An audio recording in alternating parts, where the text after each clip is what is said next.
We got everybody? Skip's not coming?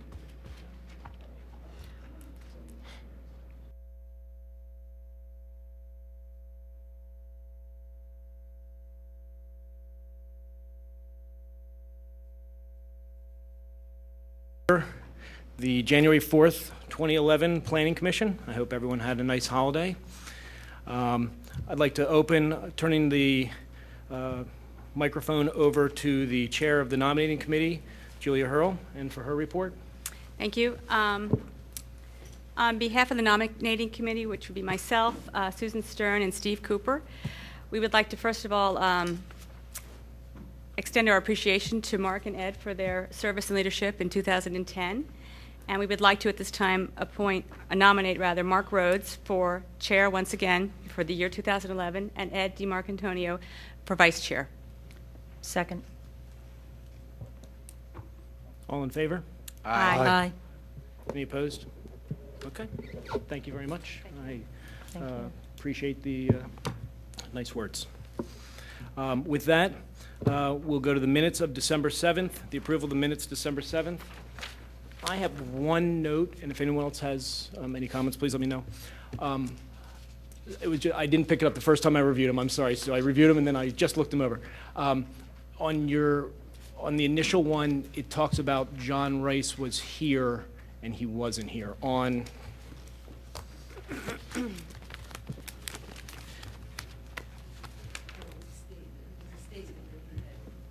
Yeah.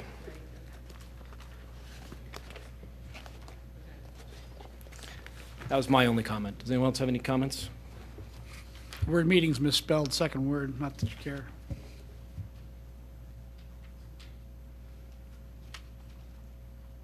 Or am I looking at an old one? What are you reading? Minutes of December 7th, the second word. Okay. The meeting. Okay. So, and I'm sorry, when we first started talking about the student ordinance, it said John Rice Township Solicitor updated the ordinance previously reviewed by this board. It was actually, at that point, it was Dan, okay.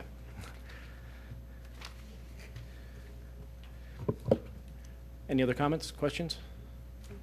Okay. Motion to approve? So moved. Second?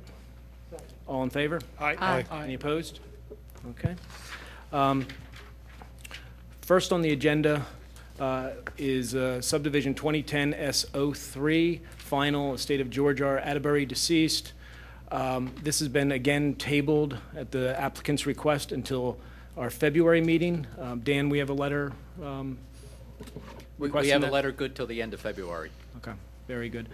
Do we have a motion to table? I'll motion table. Second? Second. All in favor? Aye. Any opposed? Okay, motion carries. We're then going to actually switch the agenda around a little bit. We are going to start out with the St. Martin's Church sketch plan, followed by the Eastern University preliminary plan, and then we're going to go to the student housing ordinance. So with that, we'll move to subdivision number 2011 S01 sketch plan of St. Martin's Church to subdivide existing property in 3 lots at 400 and 424 King of Prussia Road. Mr. Riley, I believe you're here on behalf of the applicant. And Mr. Fiorello, engineer for the applicant.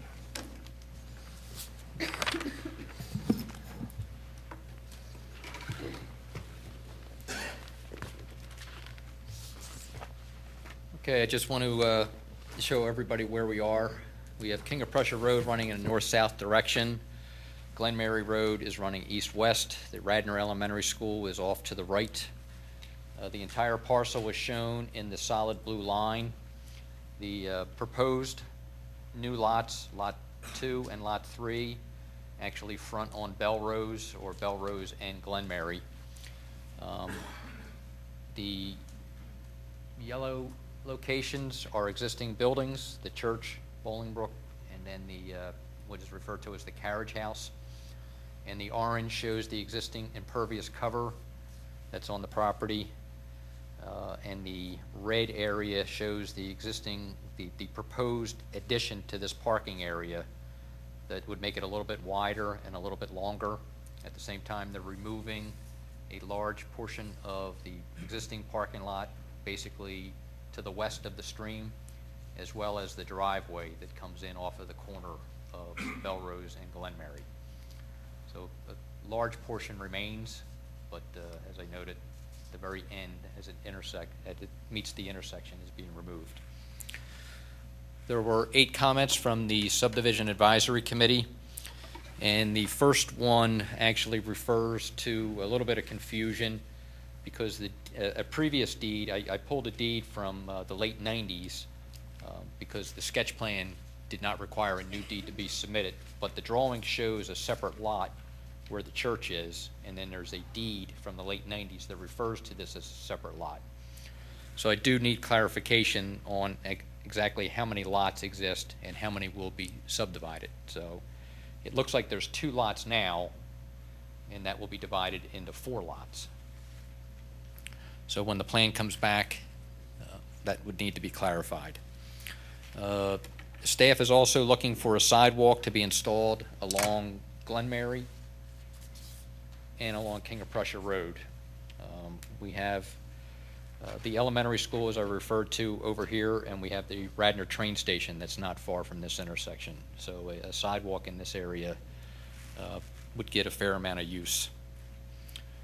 Next item, item 3, refers to the area where the parking lot's being removed over the stream, and that pipe should be removed and the stream restored to its, I'm going to say original condition, but the condition that's comparable to what exists above and below the pipe.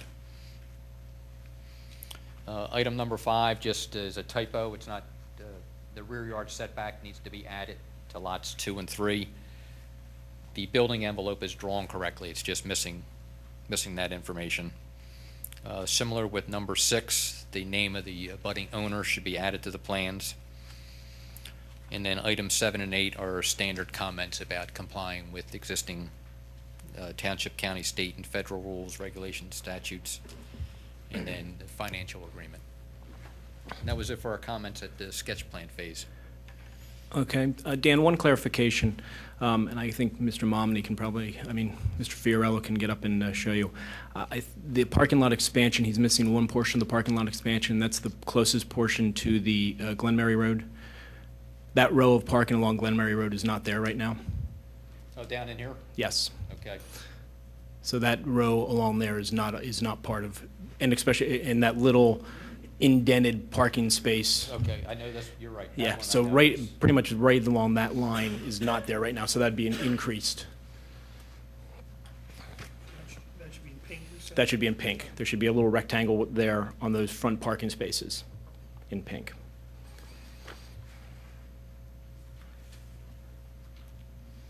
Dan, is there any need for a sidewalk on Belrose? Well, there's no sidewalk in any other part of the area, and the traffic volume's very different.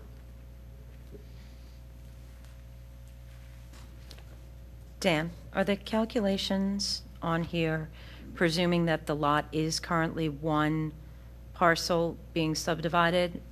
The calculations for impervious, or are they presuming that it's the 2 lots that you want to get clarified? The calculations, from what I could see, are correct regarding the impervious, although I didn't go through and measure everything.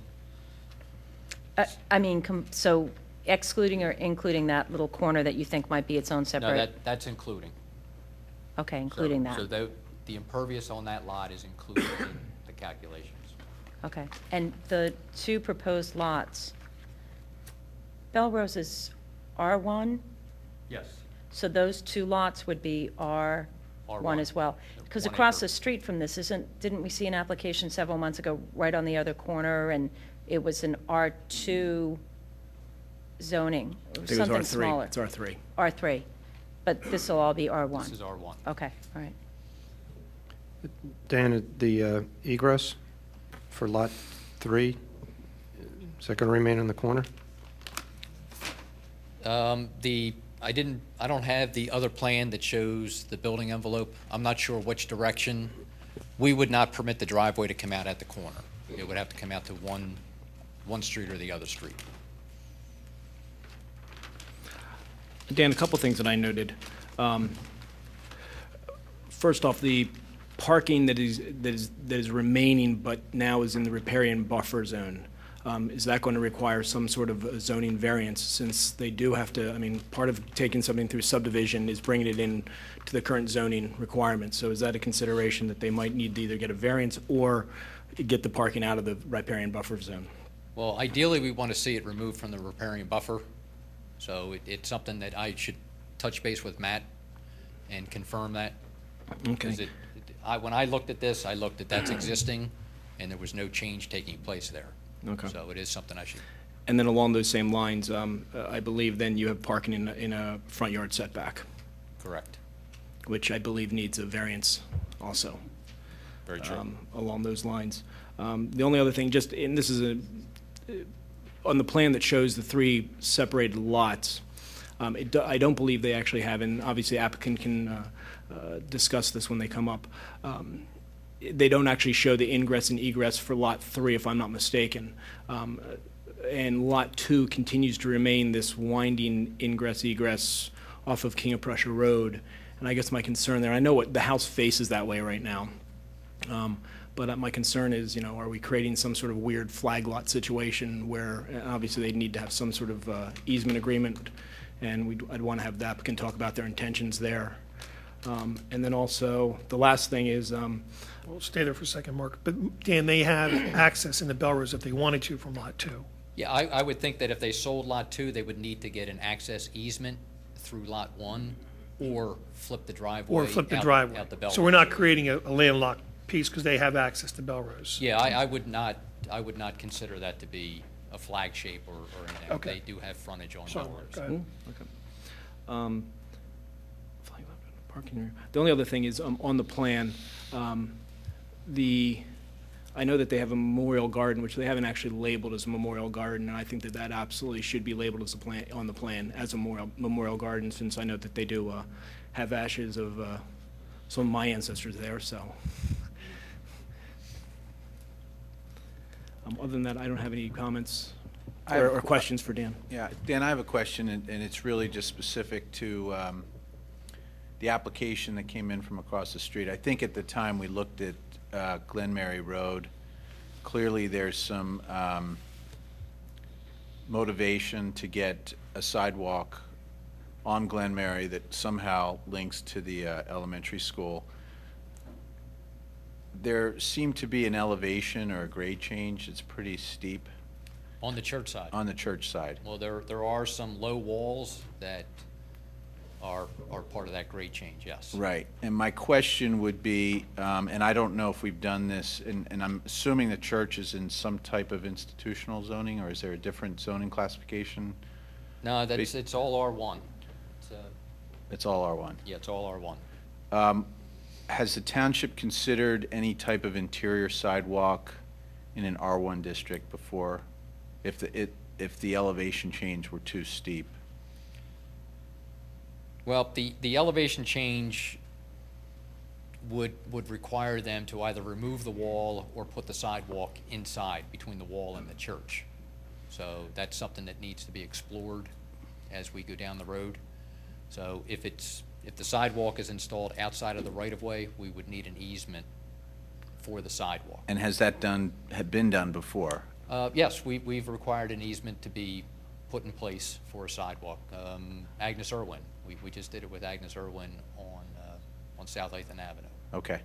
I know that's going to impact shade tree as well, because I know there's some There are some, old growth. a large number of trees. Yeah. Okay.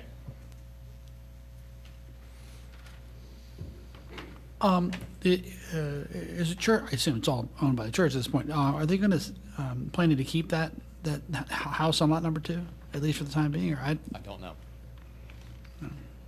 The fact that they're leaving the driveway the way it is, that's my assumption, but I don't know. all right, Any other questions for Dan before we bring the applicant up for questions or presentation? Mr. Riley, Mr. Fiorello?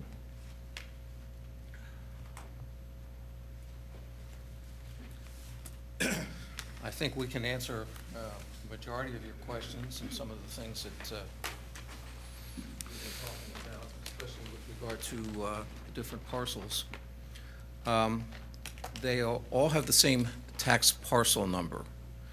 John informs me that there's a separate parcel established for taxation purposes around the church. The church piece, the small piece, rectangular piece around the church, is a non-taxable parcel, while the rest of the site is taxable. So for a matter of the lot being considered as one single lot, we're under the impression, and we'll verify that when we come in with preliminary plans with the title report, that for the purposes of this plan, it's one lot. The parcels have been merged. Again, we have different parcels for taxation purposes only. So we're looking at this at Lot 1 as one lot. To answer your question, Susan, all the impervious numbers were based on this as one lot. Lots 2 and 3 are configured. Mark, you had mentioned the Memorial Garden. That is in this area on the plan here. No, it's We have- actually off to the side, I guess.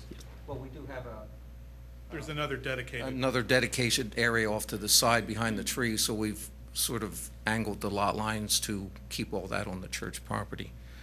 I'm sorry, can you, so on the other side of the stream, you have another dedicated area for Memorial Garden, is what you're going to? Go ahead. I'm sorry. Good evening. My name's John Riley. I am the Rector's Warden at St. Martin's Church, and I'm here to provide definitively non-technical advice this evening. The area that is being referenced on the other side of the stream is not a memorial garden per se. It's just a dedicated area that is used for reflection meditation, just a quiet area on the campus, but it is not used in the same way that the memorial garden is used, which is on the other side, right there. Okay. So, but Dave is correct when he says that some care was given to the angle of those lot lines to preserve that area. One of the questions was of I guess the deposition of Lot 2. Right now, the church, and John, you can, maybe you want to talk about it. Yeah, I'm happy. Let me give you a little bit more of a walk through the campus. What is identified on the plan as Lot 2 is the building that we currently refer to as the Carriage House, which serves as our rectory. Our church office is in that building and is used extensively in church activities. Lot 3, obviously, is the corner property, which is right now currently serving partly to service parking and partly as an additional means off of the property. The current intention with respect to Lot 2 is we will currently look to retain that and continue its use as the parish is using it now. Access will be through the long and winding road that comes off of King of Prussia Road, past Bolingbroke, up the hill, and to the Carriage House. Not the easiest of ways to get to that building, but obviously, as was mentioned during Mr. Malloy's presentation, if need be, access is there to Belrose, and in the future, access off of, or egress or ingress off of Belrose could certainly be something that would be looked at. But with respect to we'll get to a couple of the specific points that were raised, but did you have any other questions specifically for Dave at this point?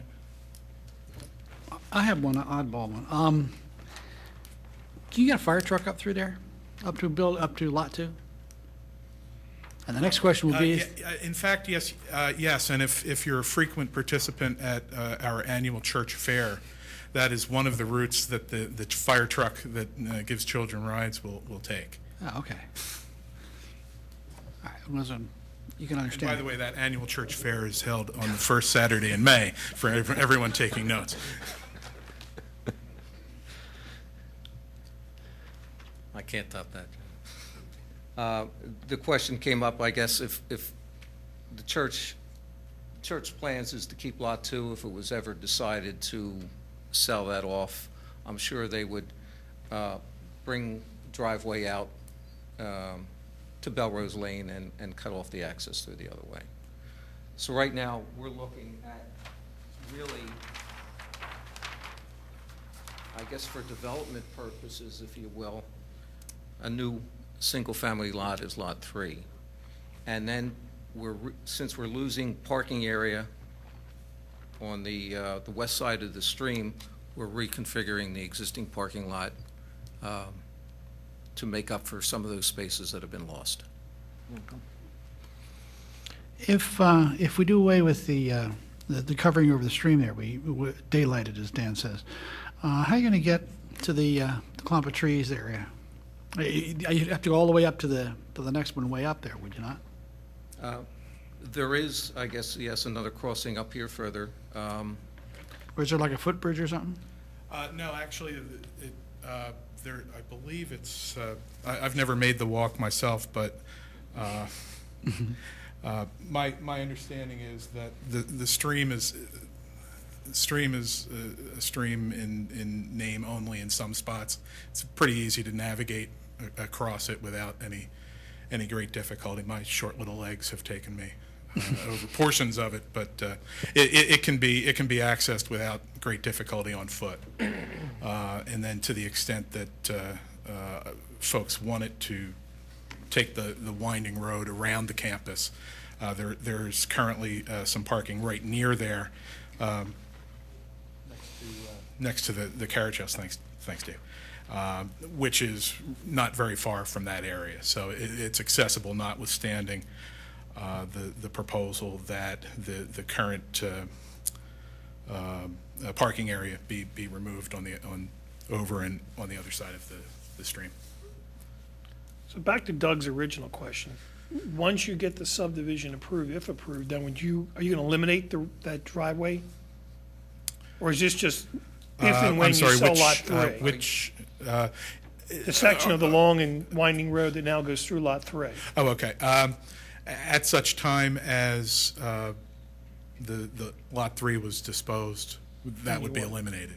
We wouldn't do it before that time, but certainly at that time, obviously, we would look to do So that. once you do that, back to Doug's original question, is there any, and maybe it's a Dan question, is there any fire safety issues for trucks getting back to the cottage at Lot 2?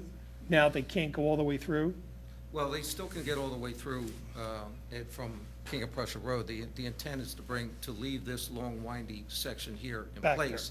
The intent is this portion of the existing parking lot that crosses here would be eliminated. Eliminated, The okay. driveway would stop up to this point here, so that you would still have access around there, to the point wherever Lot 2 is ever sold off, we would have access out to Glen Mary, Right. and then we could eliminate. But short term, while that long driveway just takes you back to Lot 2, Dave, is there any issue bringing a fire truck in there and not being able to turn it around now that it can't go all the way through? I think that was Doug's original Okay. question. Certainly, we can look at that. I really don't think there is an issue, Okay. but certainly we can bring that up. Thanks. Yeah, and also Belrose Lane is still there.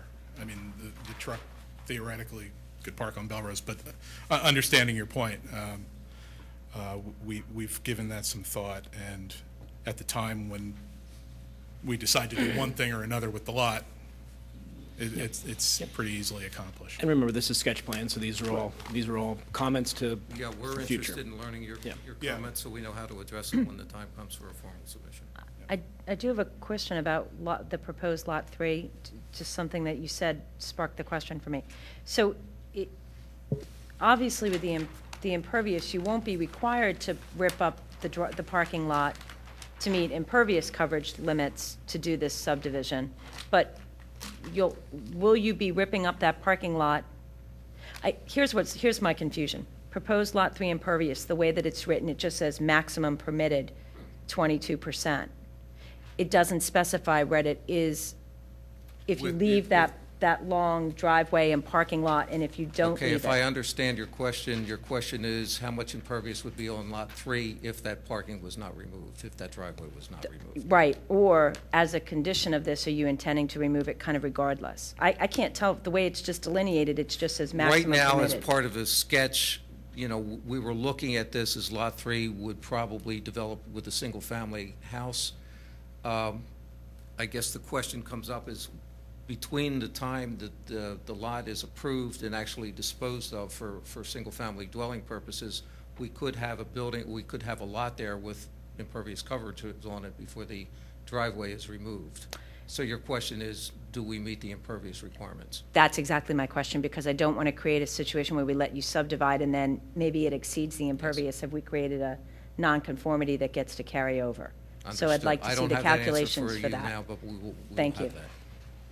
Well, let me follow up on that. When they come back with the final plans, I'm expecting to see the footprint of a house on Lot 3 with a driveway. So we will see numbers that, again, could change once it gets approved, but My when it comes understanding, back, Dan, it'll show is those numbers. In the meantime, that if the subdivision is approved and the church still holds on to the property before they sell it, I think they want to make sure that we're not exceeding the impervious if we do not remove some of that existing paving.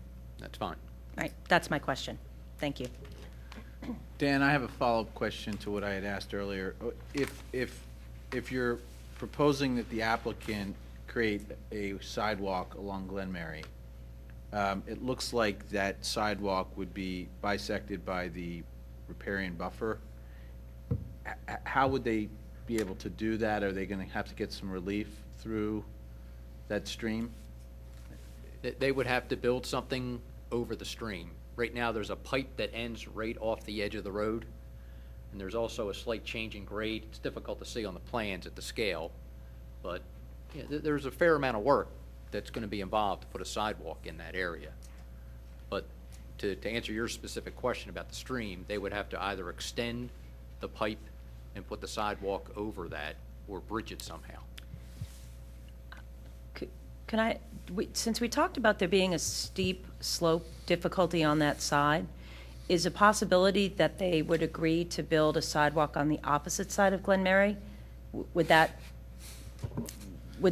suit the needs? I mean, We have good relations with our neighbors, but, I mean, I'm just trying to be creative. I mean, if it's difficult and Well, more well, expensive to put a sidewalk on that side, and it's got a steepness to it that already makes it, you know, what good does it do us to have a sidewalk that's steep and slippery in the wintertime? So could we, is there another way to meet the need for a sidewalk on that street? I was just trying I to be mean, there creative. certainly could be. Let me back up one step, maybe, if I could, and just so I'm working from a correct understanding. Are sidewalks required for this property in an R1? They are not required. Okay, so this is a preference that Yes. the staff has, as opposed to a requirement? John, just to give you some background, when the elementary school was originally proposed in its current location, there was some talk at that time about having a sidewalk come down Glen Mary. And I think for safety reasons, they decided against it, because you know that intersection, it's hard to transverse, so. Yeah, my son is a student at Radnor Elementary. I'm familiar with the issue, the challenges of that intersection. I know also, though, physically, the amount of space between the end of the street and the beginning of what is currently a wall, and then shortly thereafter the actual church building, is quite narrow at that corner at Glen Mary. Right in here. Thanks, Dave. And also, there's a grade there that I don't know what the grade is, but I believe it's fairly significant there.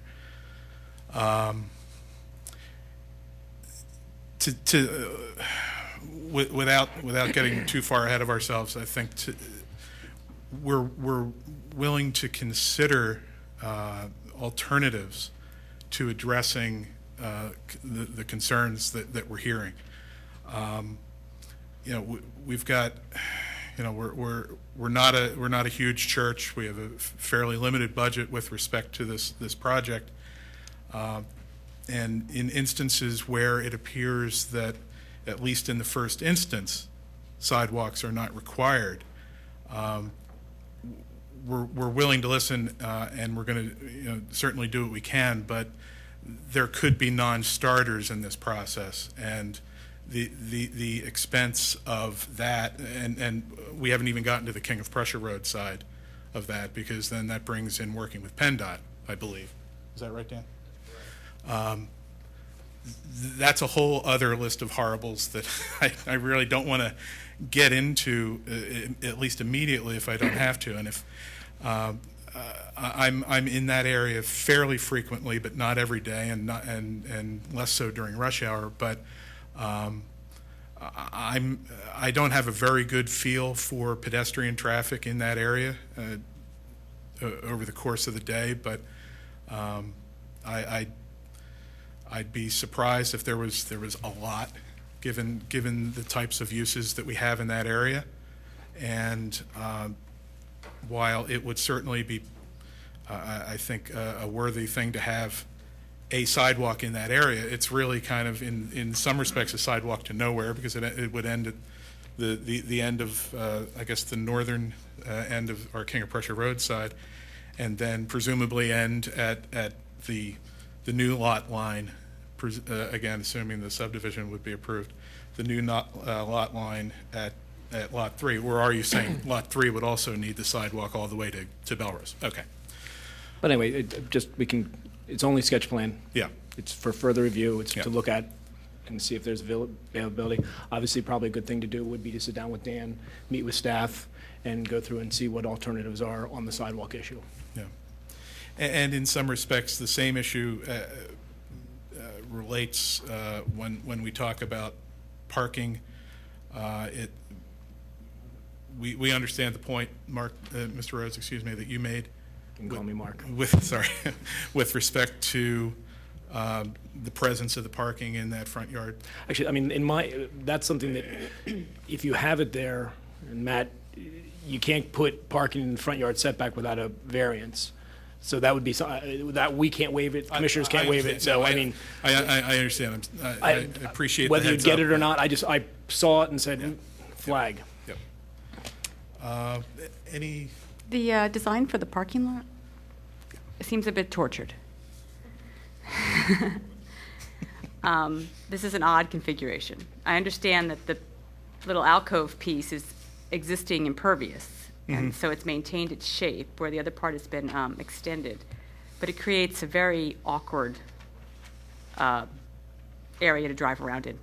I think that, Julia, earlier I had mentioned that, again, it's going to be a zoning issue where that parking, since you're now going through subdivision, it's parking within a riparian buffer zone, and I'm not sure of the viability of that without getting a variance. So it might need to be removed, or they'd Well, have to since go we're to- in the sketch phase, Yeah, that's what I'm saying. perhaps we can It's definitely- humbly yeah, definitely an issue. suggest that if you extend the upper and lower lines of that parking lot to the riparian buffer line and stop there, you're going to gain 3 spaces. My issue in laying that out originally was, one, trying to make use of some of the existing paving, Sure. and trying not to have more than 10 parking spaces in a row without an island. So, we'd have to probably look to see how we can reconfigure that, because every island, we're sort of losing a space at the same spot. But we'll certainly take a look at that. Okay. Why don't we go down just comments that you have for future on this? I mean, I think I've said my piece, the labeling the cemetery, parking in riparian, and the parking in the front yard setback. Sue? My Lot 3 impervious numbers is the biggest thing. Doug? I'm actually interested in context here. Up King of Prussia Road past Glen Mary, are there sidewalks up to where the train station is? When you get up to the station, the office complex closer to the train station, there are sidewalks there. And as we talked about earlier tonight, the subdivision that I expect to see next month across the street the two-lot subdivision, one of his requirements was to put sidewalks on King of Prussia Road. Okay. And what about downhill? There are new houses down there, are there not? Yes, but, well, they're relatively new, and there's no sidewalks down there. So the probability of that happening is pretty slim. Well, we're going to see in 10 minutes about sidewalks down there, but Okay. Yeah. Okay, with that, Matt? Well, John, I commend you. This is an interesting plan, and it certainly is going to have some challenges, but I would say if you can think about bringing the sidewalk, particularly on Glenmary, to the interior of the property somehow, maybe you can avoid, some of the engineering issues that you might be facing. That's the only comment I would have. Thanks. Ed? I think the only thing I would add is for Lot 2 and 3, when you bring it back, I'd like to see how they would enter off of Belrose if and when they have to be individual lots. Even though that may not be day one, I'd like to see where those curb cuts were going to be and where the building envelopes would be on both Lot 2 and 3. We do have the building envelope shown on lot 2 and 3. I think Dan mentioned that the rear yard wasn't labeled, but the building envelopes Are they on there? are, It's hard to say. It's not on our plan. It's not on our plans. Maybe it is. If I could. Oh, the building envelope is there, yeah, the building Yeah, envelope. maybe it is. Here it is, Dave. Yep, you got it. Okay, good. So it would just be the driveways off of Belrose. Okay. Thanks. Julia? Steve? John, you don't get a chance this time. Okay, with that in sketch plan, there is no public comment, so thank you very much. Thank you very much. Next on the agenda is Eastern College, subdivision 2010D08, preliminary to construct a new 39,570 square foot student union center building. This has been before us on a few occasions. I know the applicant's here, Mr. Cornelia's here. Dan, you want to start off?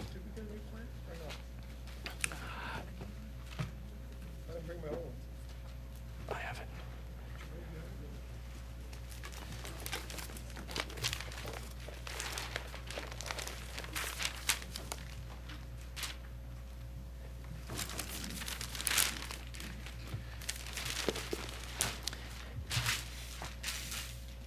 Dan, just for clarification, we're working off of the plan with the Township resubmission date, the latest revision date of 10/18/2010? that's correct. Yeah, nothing new was submitted since last month, since 2 months ago. Got that, Ed? I'm sorry? Do Yeah, you have the the only resubmission thing now? that's changed is the transportation impact study was submitted. So no new plans have been submitted since we last met. Just to give everybody, in case they forgot where we are, but we have Eagle Road running basically east-west direction, King of Prussia Road running in a north-south direction. The proposed student union is located in this area shown in green with some new driveways and some walkways shown around the building. And if you recall, 2 months ago, the applicant came back showing expanded parking in the area up here by the Eagle Learning Center, which is right near the intersection of Eagle and King of Prussia Road. I've got the blow-ups. So that's the student center. And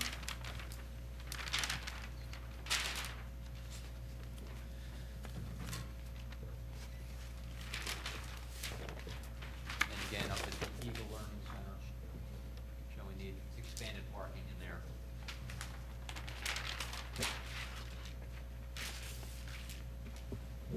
So the only change in the comments were item number 8, which had to deal with the transportation impact study.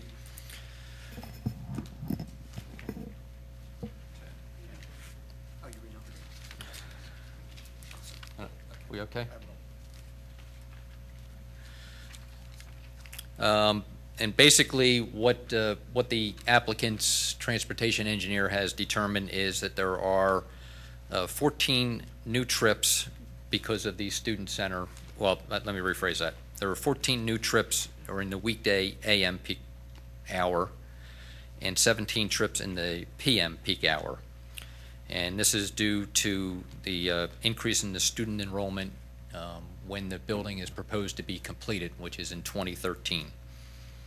But they were quick to point out this is not due to the student center. It's just due to an increase in the population of the campus as it continues to grow. Also in the report, it pointed out that their historical increase has been 1.7% per year. And they used PennDOT's guidelines to determine the increase in traffic, and that was 2.1%.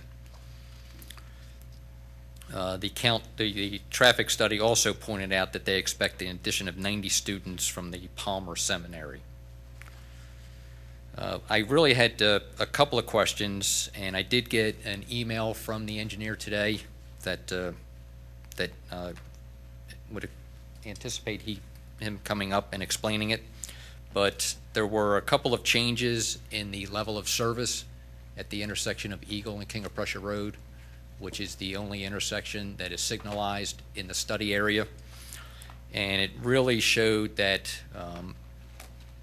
the level of service got better in a couple of instances.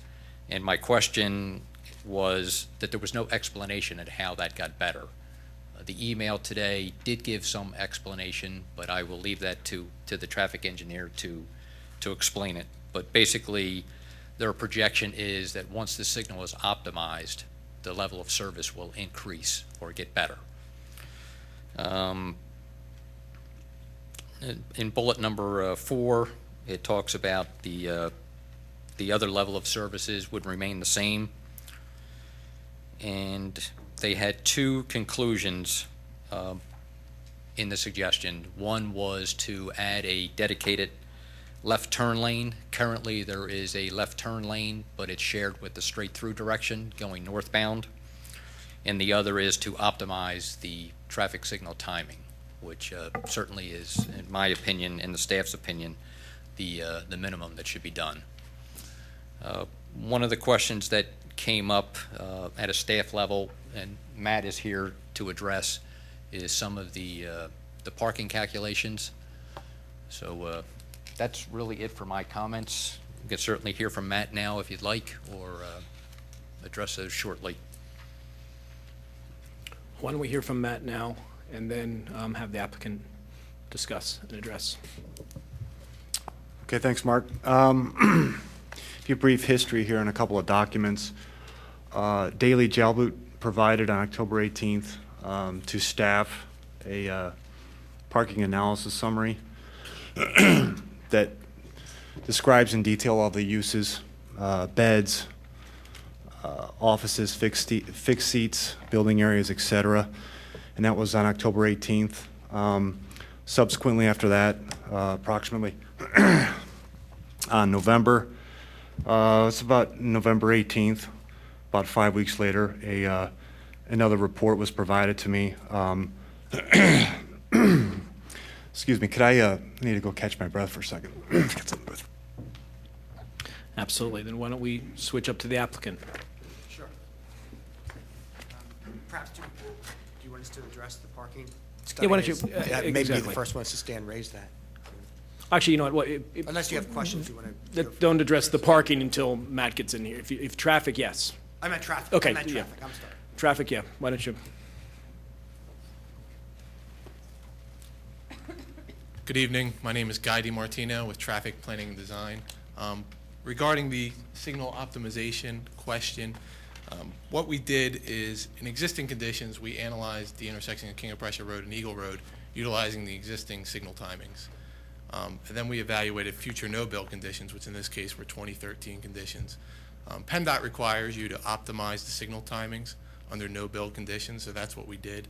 And by doing that, by optimizing the signal timings, some of the levels of service at the intersection get better from existing conditions to 2013 future no-build conditions. What's no build?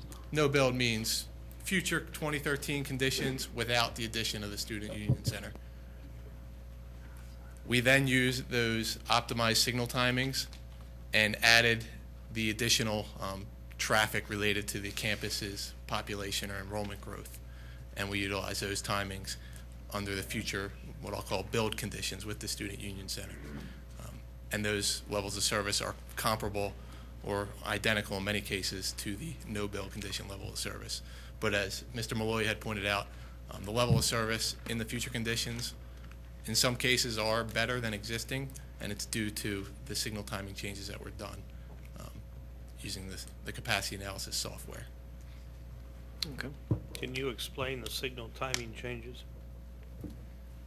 In general, it's a balancing act, trying to improve certain movements.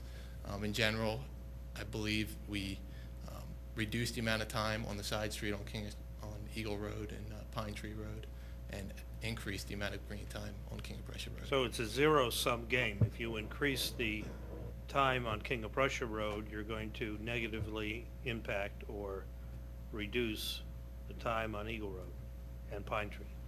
That's correct, but the way the analysis is calculated, or level of service is calculated, it's an average delay of a vehicle traveling through the intersection. So there's more vehicles on King of Prussia Road. So by improving the amount of, or reducing the delay that they will experience, you're improving the overall operations of the intersection.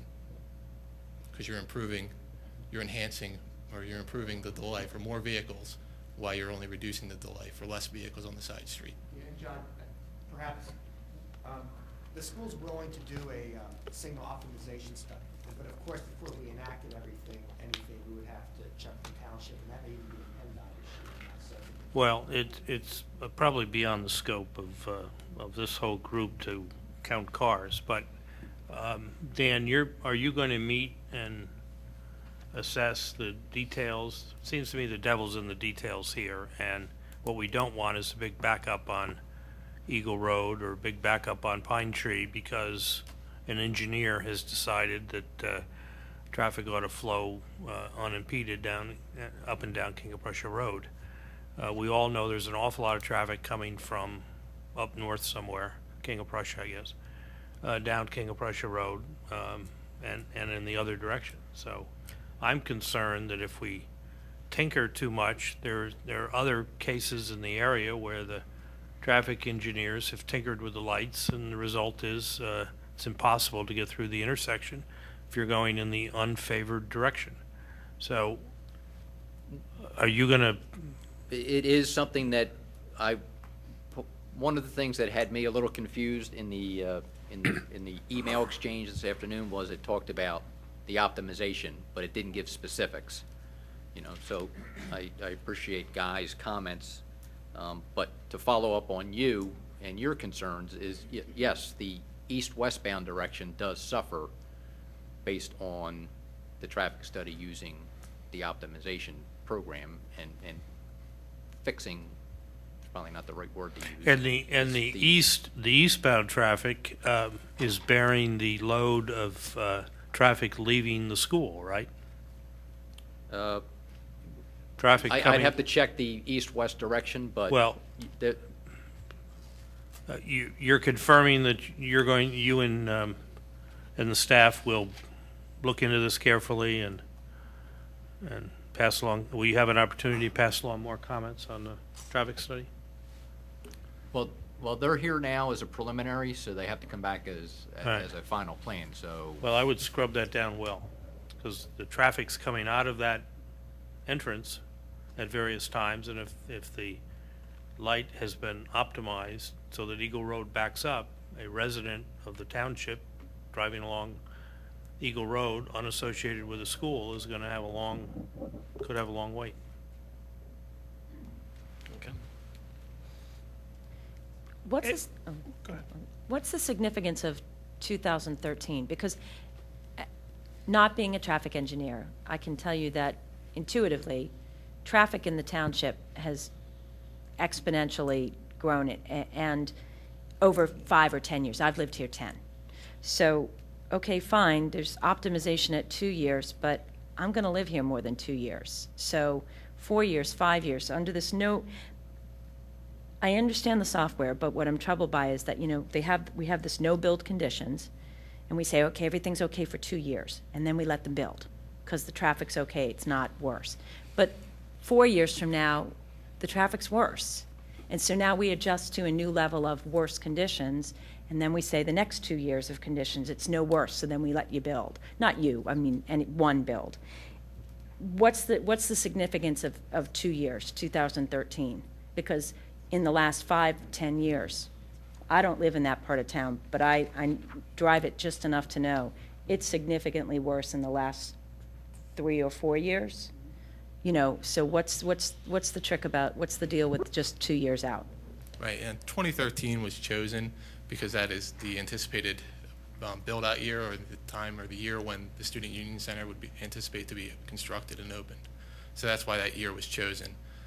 As far as addressing how do you optimize the signal timings in the future, maybe 2015, 2020, that's part of the reason why PennDOT requires you to optimize the signal timings, what I was calling no-build conditions, because technically, I mean, the municipality or PennDOT can be updating these signal timings or when they feel is appropriate. That doesn't always happen, we know that, but that's why they require us to optimize the signal timing, so we can look at the best to see when the intersection is operating at the best, and then we superimpose our traffic on top to see what type of impact we may have. And just to expound a little bit, remember the student center has no impact on the traffic, it's traffic neutral, where the increase in traffic is due just as a general increase. For 2 years, obviously, traffic's going to increase, as you said. We know it's going to increase in Radnor Township, and that's the build-out for 2013. It's just based on additional traffic as a result of just existing conditions in the township and the surrounding township. It has nothing to do with the Student Union Center itself. Although it does say that the university is going to have 90 more people, is that right? Has 90 more people because it will be bringing in, I believe, Palmer Seminary, not cemetery. Nick, just following up on that line of thought, so I concur with the new learning center, or is it student center? Mm-hmm. That may be accurate, but what about the Eagle Learning Center, where it looks like there's additional parking created in front of the building? Right. That is as a result of us requiring parking under code. And Matt, I know we've talked about that before, and Tom Daly, our architect, has some photographs, and we can go through that if you want to go through it now. Why don't we stick Okay. any questions to the traffic engineer? I'm just curious how you can make that assessment when you're building how many additional parking spaces? Yeah, but it's still coming into the same, it's still coming in the same entrance. It's still coming in off the But entrance that's off the Eagle choke Road. point, right at Eagle and King of Prussia Road, where you're building additional parking. So I'm just saying, how can that not increase the traffic volume by parking additional cars at that intersection? But it's coming in there anyway, and whether it was in that intersection or somewhere else on campus, it's still coming in the same Eagle Road entrance to the school. But presumably more cars will be coming in because there's more parking, right? Well, the reason that we're adding parking spaces is because the code requires us to add parking spaces. Remember, we came in initially and said, we're not increasing anything, we don't need additional parking, and it was determined that we need to add parking spaces after analysis was done on the code requirement. Yeah, I mean, it's semantics, but if it's code or if it's not, there's more parking spaces, therefore there are more cars. Okay, I think you guys are arguing the exact same thing, and Matt, and I understand your point, and You yeah, follow my logic? I agree both arguments, and I don't think we're going to resolve that one on this level. But anyone else to the traffic study? A general question. If your traffic study shows that changing the signaling improves one direction but doesn't improve the other, as we said, a net gain, who makes that decision then to make that change? Is it a PennDOT decision? Yes, the approval of the signal timings would have to go through PennDOT. So it's solely their decision? Yes, well, since the township maintains the signal, the township would have to be the applicant for those timing changes, but it would have to be approved by PennDOT, yes. Okay. And the Now- township would certainly have input on that. Now, to me, the issue is what constitutes optimization? Is there like a mathematical formula which determines what that would be? I'm an engineer. No, and I- it's merely a balancing act. I mean, you can say optimization would result in the best level of service for the entire intersection, or you could, like has been pointed out tonight, so there's some concerns with possibly Eagle Road experience additional delay. So it could be a balancing act, and you can work towards that. Well, There's I not get a crystal ball answer. I go through that intersection at least 4 or 5 times a week, so.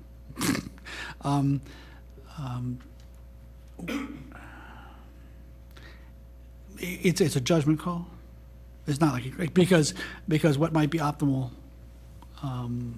according to your program, people in the community might find totally unacceptable.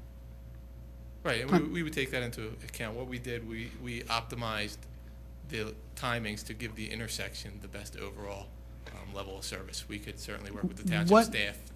Not to belabor it, what does that mean? The most number of cars in a period of time? The best level of service? The level of service is an average weighted delay of vehicles traveling, motorist experiences traveling through the intersection.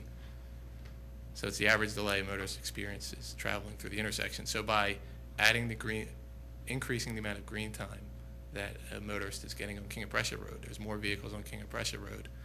And then by increasing the delay that's experienced on Eagle Road, it's a calculated average, and the weighted average would come down by reducing the delay that's experienced on Now, King of does it Prussia take Road. into account like triggers? Like, somebody changed the signals at North Wayne Avenue and Poplar Avenue, the street I live on, and it takes forever and a day when it used to, that's a pet peeve, but that's beside the point.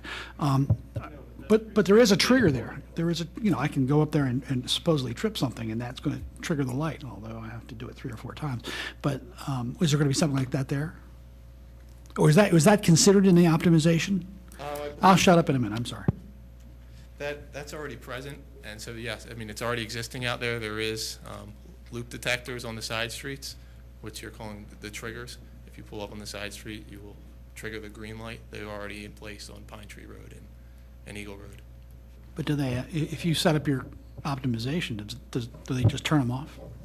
No, it's considered in the analysis, right, even with the optimized signal timings. Thank you, I won't bother. And remember too, Doug, the study will show, I would hope it would show, okay, that the peak time of traffic on Eagle Road is a certain time, and perhaps you have a longer signalization on Eagle Road at that peak time as opposed to King of Prussia Road. And I know exactly what we're talking about, because going to the Wawa on Lancaster Avenue in Bloomingdale now, all of a sudden that signal is forever.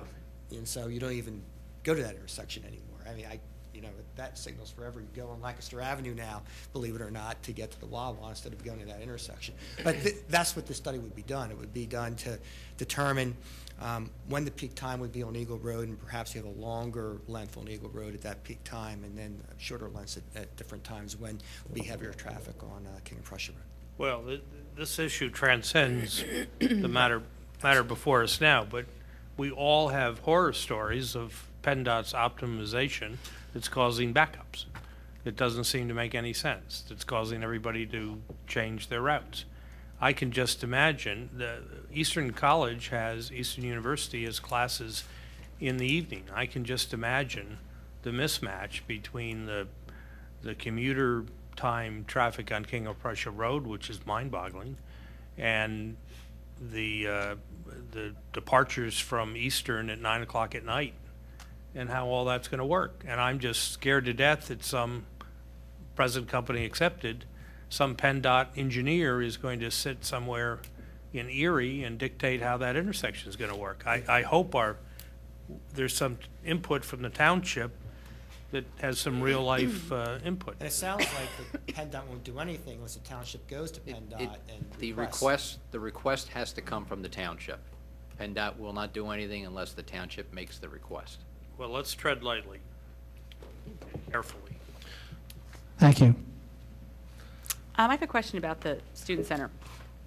I think you stated that the student center would be traffic neutral. Is that how you? Yes, that's correct. I'm not seeing that. You built this very attractive, wonderful, I'm sure, best student center ever.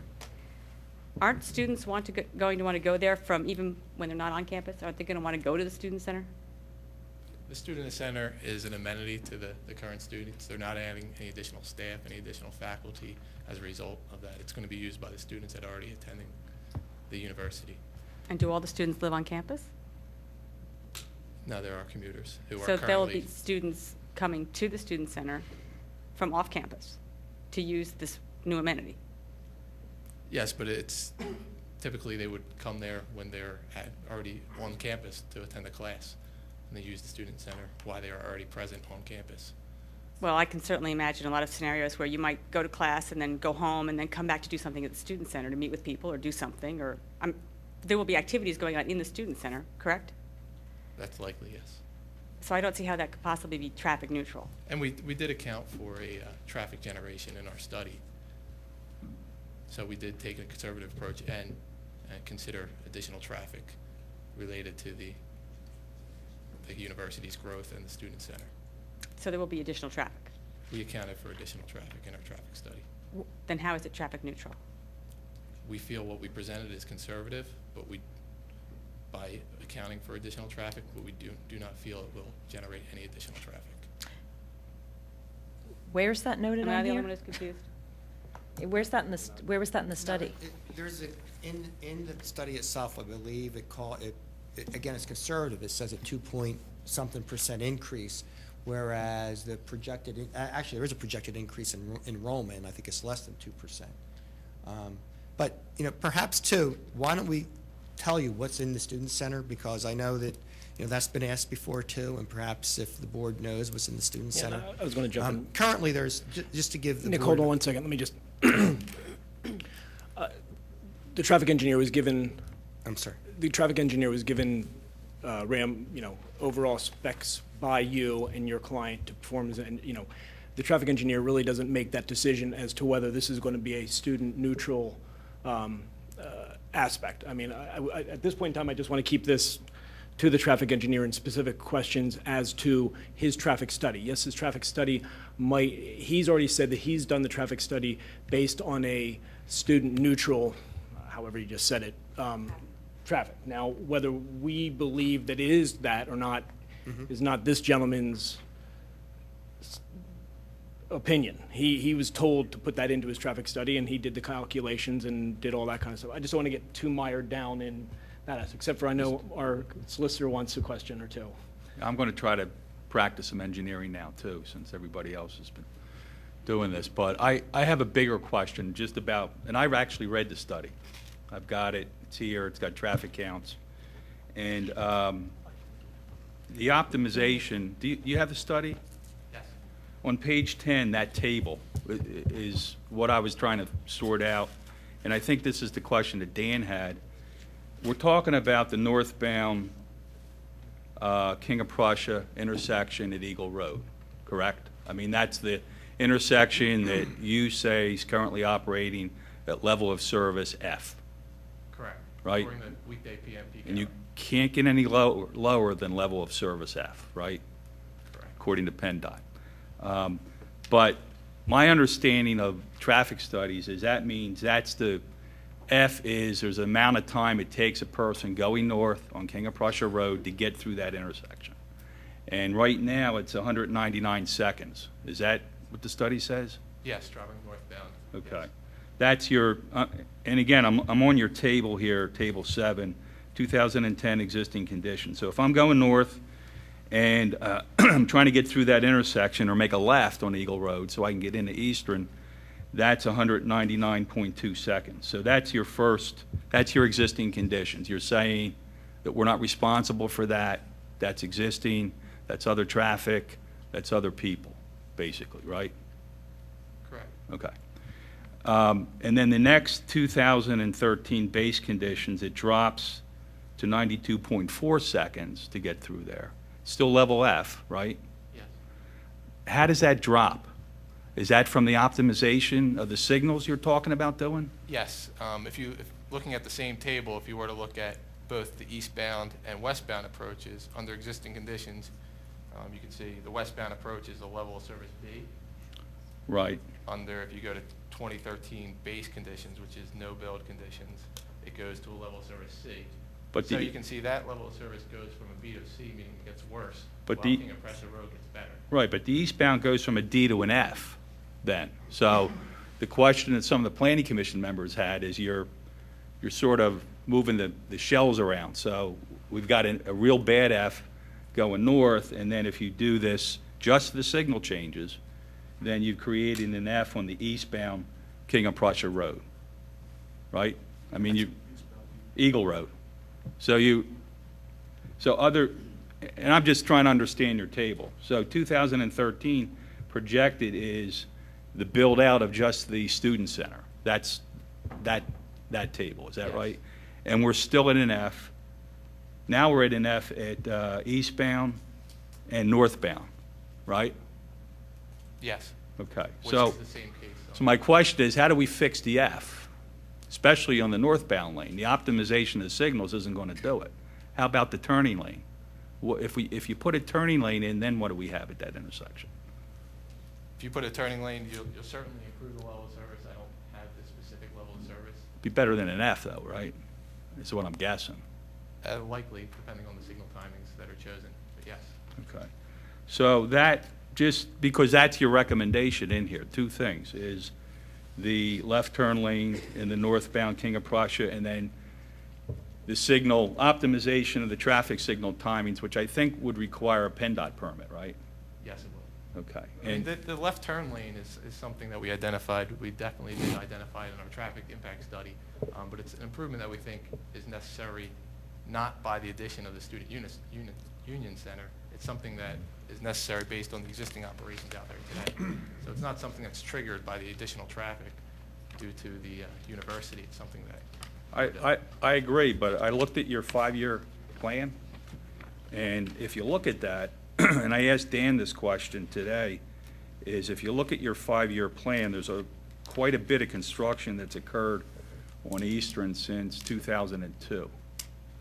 I mean, there's dormitories, there's gyms, there's athletic fields, there's other halls, and there haven't been any, I mean, did you consider all of that previous traffic and construction that occurred there, and whether or not there's some responsibility to fix that intersection? Because there's been a lot of traffic from everything prior to this.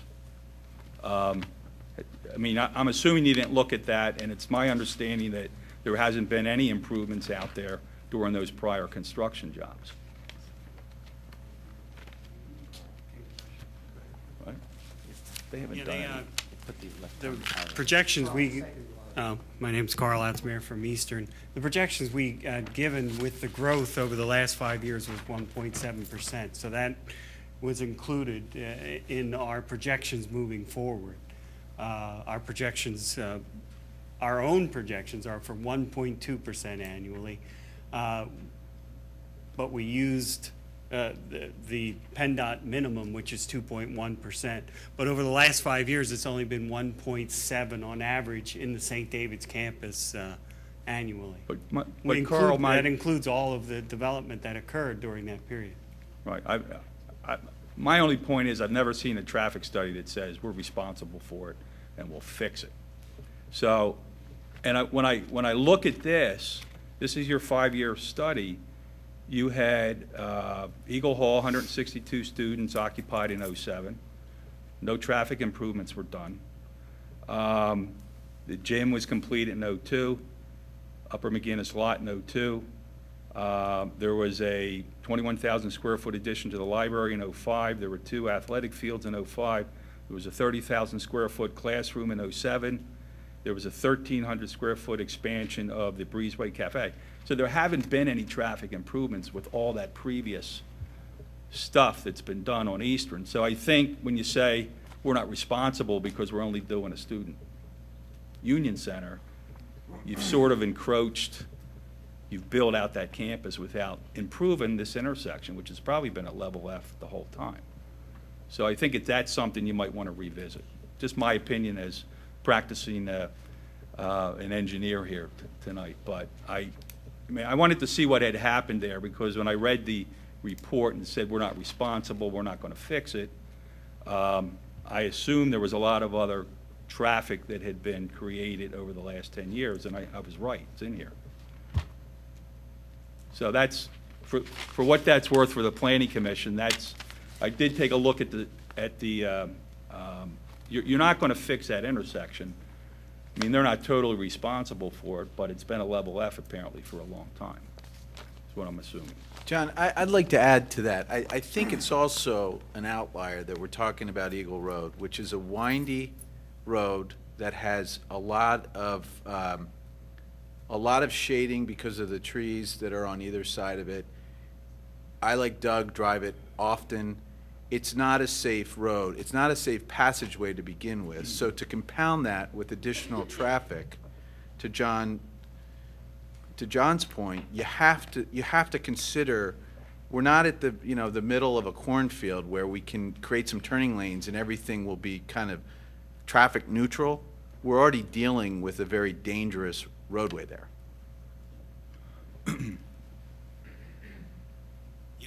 Again, the study we did was for our impact on that particular development, not all of Radnor's additional traffic that would go on that road. And to address, and I don't mean to go off topic, but address the question earlier about how is the new student center not going to develop new people and drive new folks into the campus.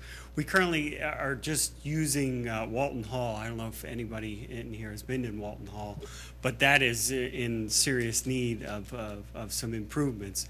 And really, the students that we have on campus, there's 1,180 or plus a little bit, use that, and it's pretty packed. This is just to give the existing student body a better place to dine and to function in their normal capacity that they would in the Walton estate, the original mansion. So it won't drive more commuters to come on campus. We have the 1,180s plus that come in on campus, plus the 350 or 80 of commuters. It's not going to create more commuters. There's not creating more schools. We're not putting more classrooms. We're just taking the existing services out of Walton Hall, which are jam-packed and the kids are lining up out the doors to eat, and giving them a much better place to be students. So it's not going to drive people from the outside to the campus. It's just an enhancement to the existing campus and the student body that's on campus already. With all due respect, we had a citizen come up last month and show us pictures of buses parked illegally and cars parked for events that have been on the campus. So I think that you could be accurately saying that your student population has only grown by 1.7%. And I think that what we're trying to articulate and what Mr. Rice was trying to articulate is that intuitively, I know that I believe that the increase, that the development that Eastern has done over the last 5, 6, 7, 8 years has increased the traffic out there. You have a beautiful athletic field, so now you have tournaments on the weekends, and there's traffic associated with that. You have a vibrant, community. If I were to look online at your college website, I'm sure that you'd be touting what a wonderful, vibrant, community you have, and that's great, but it is bringing traffic. And I think that's what Mr. Rice was trying to say, is that, for the last 6 or 7 years, to have various piecemeal pieces of development come up and at each instance say, we're not having an impact, therefore we don't have to address traffic. We're not having an impact, therefore we don't have to address traffic. The cumulative effect is that you have had an impact, and it is impacting traffic. And when I hear about positively, increasing the level of optimization on King of Prussia Road, but that could come at a deficit to Eagle Road and Pine Tree Road, well, that's where the residents of Radnor live, who are most severely impacted by a decreased level of service with traffic. That's where the residential streets are, off of Eagle Road, off of Pine Tree Road. So it's great that we can maybe optimize King of Prussia Road, but I, like Mr. Ellinger and Mr. Marshall, but what about those neighbors who live around you off of Eagle and off of Pine Tree? And I do think that there's been a cumulative effect that on a percentage basis, it looks minor, it's had an impact. One of the truths moving forward is the high school classes are getting less and less. There's going to be less of a pool for moving forward for kids that want to go to college. So we're just trying to keep the numbers that we have and hold our own by competing, by adding these services that make it better. The numbers are going to be far less as far as graduates of high school are concerned as a whole for the country. Was the traffic study done during what hours was the traffic study done? Did it take account of Eastern's evening activities? The traffic counts were conducted during typical commuter time periods, which are 7 to 9 a.m. and 4 to 6 p.m. I believe the evening classes occur after that or were let out after that. So you don't have any statistics on the impact of the evening classes? I don't, but what I can tell you is the operations of the intersection of Eagle and King of Prussia are generally the worst during the commuter time periods. So those are the time periods we'd evaluated. The traffic on King of Prussia Road would be a lot less than what it is during the 4 to 6 time period. John, as you know, traffic studies are always done during peak time periods. So this is the peak time period of traffic Well, is when we but- perform the study. Not granted, there is traffic in We're night talking through about night classes. traffic going east on Eagle Road because of the activities at the college. Seems to me you have a different definition of peak time than a bunch of residents from King of Prussia coming into Radnor to work. Well, John, just as far as peak amount of traffic, the peak amount of traffic is at the time studied. Now, By if the you're number, saying by the number of cars, by the number of cars, yes. by If the you're s- count. By number of So you have cars. a morning peak and you Right. have a afternoon peak, but you establish those peaks by someone out there physically. They were out there in mid-November, right? Mid-November. When were late you, November. when were, November what by were the counting dates? the cars going through. Yeah, it's number of cars. I So- understand what you're saying, that maybe there's more of a concern at 8 o'clock as opposed I'm to just asking the 5 question o'clock. whether you took account of a wider time period than you might otherwise take account of. No, and I believe what he did it during the peak time, which was the rush hour peak, because that's when the most cars are out there. So that's normally the most conservative view that you look at. Well, is that in fact the case here?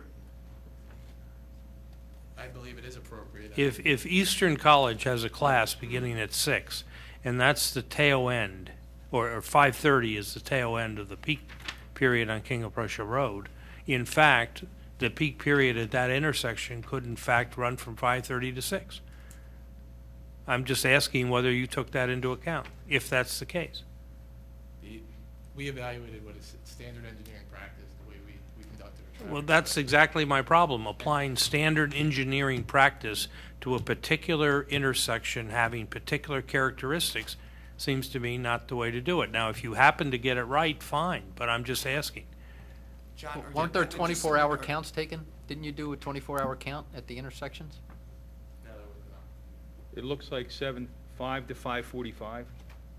And you have a 6 o'clock, do you have classes that 4 start to at 5:45, depending on to the 5:45? That's precisely my point. The night classes run between Depends on. the 6 and 10. The traffic on campus is far less than at You night have, than it you is have on 6 campus. p.m. classes. Yes. And is it safe to assume that people are traveling to those classes between 5:45 and 6 through that intersection? That is conceivable, Doesn't yes. say what it is. Conceivable, it's more than conceivable, yeah, it's probably likely, probable, isn't it? Yes, that's correct. And are we being 18 told hour that the counts. traffic study shut down at 5:45? So you don't know the impact of the traffic from 5:45 to 6? That intersection, as everybody knows, is also a cut-through intersection from various parts of Lower Marion and the northeastern part of the township that tries to avoid Lancaster Avenue and Villanova. So a typical route from Montgomery Avenue or Villanova to downtown Wayne might go through that intersection by virtue of Gulf Creek Road, to avoid all of the traffic lights at the Blue Route. So that's a busy intersection, and it's busy not just when people are traveling up and down King of Prussia Road to go to day jobs. And I'm not an engineer. But I hope all of this is looked at carefully so that we make sure we're not missing something. All of the night classes do not start at 6. They're all staggered, so maybe some start at 6, some start at 7, some start at 8. They don't all come piling in at 6 o'clock. So the few hundred that we have at the evening classes do not all come in at 6 o'clock. They are staggered quite a bit. And like I said, there's far less traffic on campus in the evening than there is during the day. And John, remember, our code says that we're supposed to do a traffic study and gives parameters of when you're supposed to take the counts. They talk about peak times. They also say in that traffic study that you're to make recommendations. Doesn't say anything that if you're a level F service that you can't do the development, or if you go from level E service to level F service that you can't do the development. All it states is that you're to make recommendations. That's not to say the township can't request or require us to make improvements to the traffic situation. I'm not denying the township doesn't have the ability to do that. But as to the study itself, the code provides certain parameters that the study's done. And that's what was done here, just so you know. We weren't trying to deceive anybody. Is what the I'm not code states. suggesting there's any attempt to deceive, but the township can't consider requests and what should be done about existing or future events unless it has all the information. I don't want to belabor in the minutia of the traffic study here, but I just, again, hope that staff will have an opportunity to bore into the details where I suspect the devils lie and address the issue, either belatedly or, And remember also, we still have to come back for final plan approval. and then we have some time. I have a quick question. As a rule, if a township goes and asks PennDOT for something specific, like, does PennDOT normally grant whatever the township wants, or do they, in your experience in general, if the township asks for a particular cycling time on an intersection, does PennDOT usually go along with that? Or do they go and do it independently themselves? Yeah, I would say that in general, yes, they would go along with us. I mean, not 100%, but in general, yeah, if we want to tweak the timing and add 5 seconds here and subtract 5 seconds there, yeah, they would generally allow that. My only other comment is that it would appear to me, being an engineer, that PennDOT's focus is going to be on the region and the state to the detriment of the local township. That the township are going to be the ones that are be concerned about the neighbors that live on Pine Tree Road or whatever else. And PennDOT's going to be more concerned about getting people from King of Prussia down to Newtown Square or whatever. That's an observation, not a hard and fast thing. Thank you. Can you give me the dates that you did the studies on? Yes, Sorry. the traffic counts were conducted on November 18th and November 30th. Thank you. Any other questions for the traffic engineer for right now? Okay. None being, why don't we go back to Matt? Matt, you're all Yeah, thanks. Woodard. Yeah, thanks, Mark. I mean, what I was trying to explain is that I have one parking analysis study provided by Daly and Jalboot, and then I received some information later on, approximately 5 weeks, with what are potentially new uses, and maybe Nick can address these, but and what I don't see included in the parking totals are the following. Restaurants that are missing in this analysis. There's the Eagle's Nest Restaurant. There's 12 tables and 40 chairs. And then you have the Jamming Java Coffee Shop. 6 tables, 12 chairs, sofas, 3 sofas, 3 large chairs, et cetera, that need to be counted as seats. And then with those, you have 6 employees. So these are uses that I think, in my opinion, as a zoning officer, should be included in this analysis. I believe there are also to be retail stores. There's a bookstore that's open to the public. At least 2 employees are in here. I think this needs to be included as a use. Assembly hall. I think I need to take a closer look at that. That analysis there. Dwellings. Is there, and maybe Nick can address this, is that are there faculty residences on the campus here? And if so, do 2 families live there? And I'll need parking calcs for that if that's the case. And then let's see. The conference center use, I just want to make sure that, and if you can confirm for the record that, is this similar to Villanova's conference center where people can stay overnight? And if so, we'll need parking calcs for that as well. And then lastly, under miscellaneous, the Doan Student Health Services Infirmary. In my opinion, I think we should include this either as an office or a hospital use. Either way, if that's the case, we'll need that in the parking calculations there. So those are the things, in my opinion, that are missing from this. So I'm not prepared at this point to recognize Eastern as having appropriate parking that's been provided in their analysis. Okay. Matt, did you consider the issue that had come up at our last meeting that was brought up by some of the residents about the bus and car parking for the athletic uses on that side field? No, I haven't. Because I think that was something that had come up at our last meeting that we wanted to be sure was included. Well, I need to make sure, and Nick can talk about this, that with that is that, obviously in 280-103 in parking, I got to make sure that there's a use associated with that. If it's a parking lot, then that's one thing, but what's the parking lot used for? Is it attached to something else? And with that, I want to make sure all the uses are identified, such as, how do we get our arms around the swim club that's open to memberships in the summertime? There's 300 or 400 memberships sold there, from what I understand. Do we have a use tied to that? I mean, a parking analysis? No, in our code, so that lacks right there. So in my opinion, I don't think we can really tie something to that. So as long as we can tie something to a use, then it makes my job easier. Okay, first, as to the restaurant use, there are no restaurants on campus. These are dining halls for the students. The primary purpose are dining halls for the students, not a restaurant for the outside public. I'm not going to say that a guest or a visitor to campus is not permitted in there and they're allowed to pay cash, but what the kids do, they go in, they have a card, they swipe the card. The code says restaurant use. These are not restaurants. They're dining halls for the use of the students. And to show, if we have to account for that, you're talking, for example, in this building, I believe there's 400 seats in the dining hall. Walton Hall had 300 and some. It may have 50 more seats. But they're not restaurant seating. It's for the students already on campus, who live on campus, or are there during classes and would be there for lunch or dinner. It's not a restaurant use where people come outside to go to a restaurant. It is a dining hall as a primary use. Therefore, the restaurant use in the code is not applicable. Conference center, I'm not certain, Matt, conference center, which one is that? I know there's no conference center on campus. I'm not certain what building. Is it the, I'm sorry.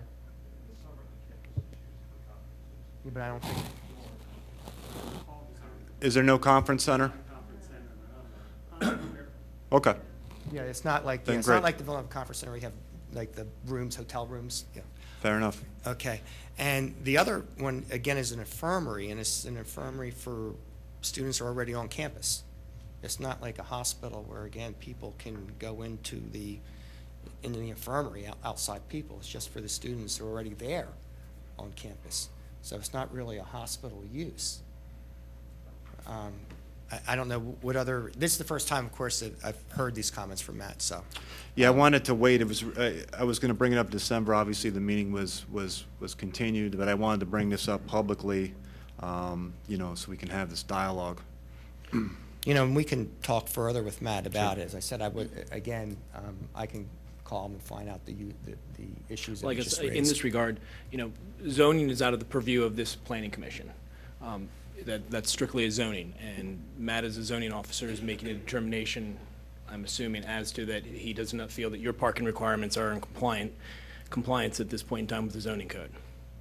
Yeah, as again, this is the very first time I've heard this. Mhm. So, and I guess what it comes down to, I mean, worst case scenario, we then provide parking for this, then I guess the whole campus is already existing nonconformity, and then we have to provide parking for this particular building, which, 45 spaces or whatever it is, I'm not certain what 46 spaces. But again, as I said, this is the first time, we really aren't prepared to answer that. It's the first time we've heard it.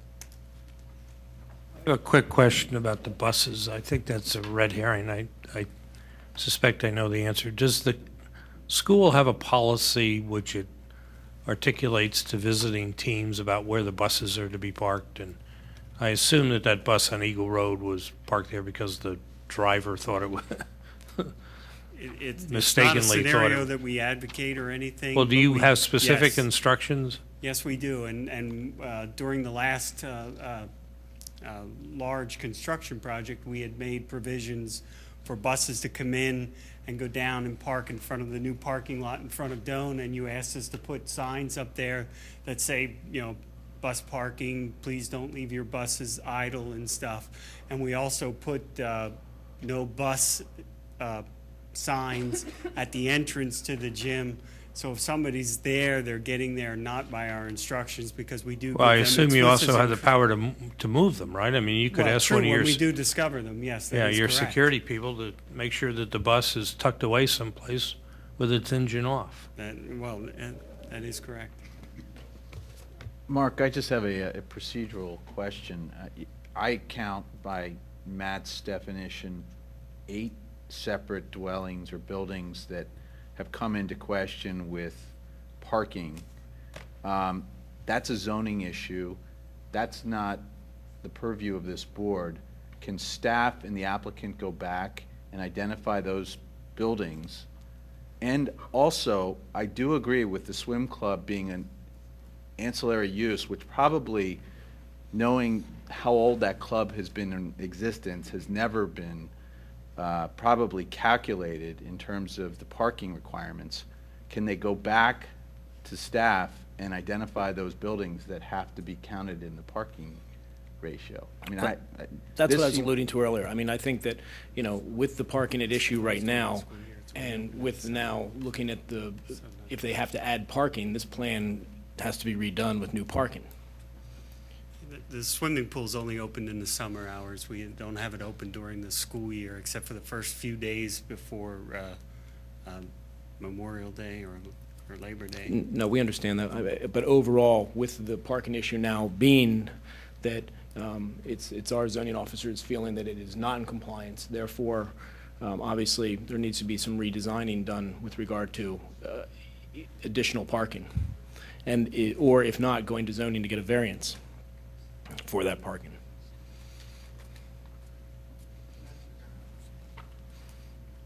Am I, Mr. Rice? Yes? They would, I mean,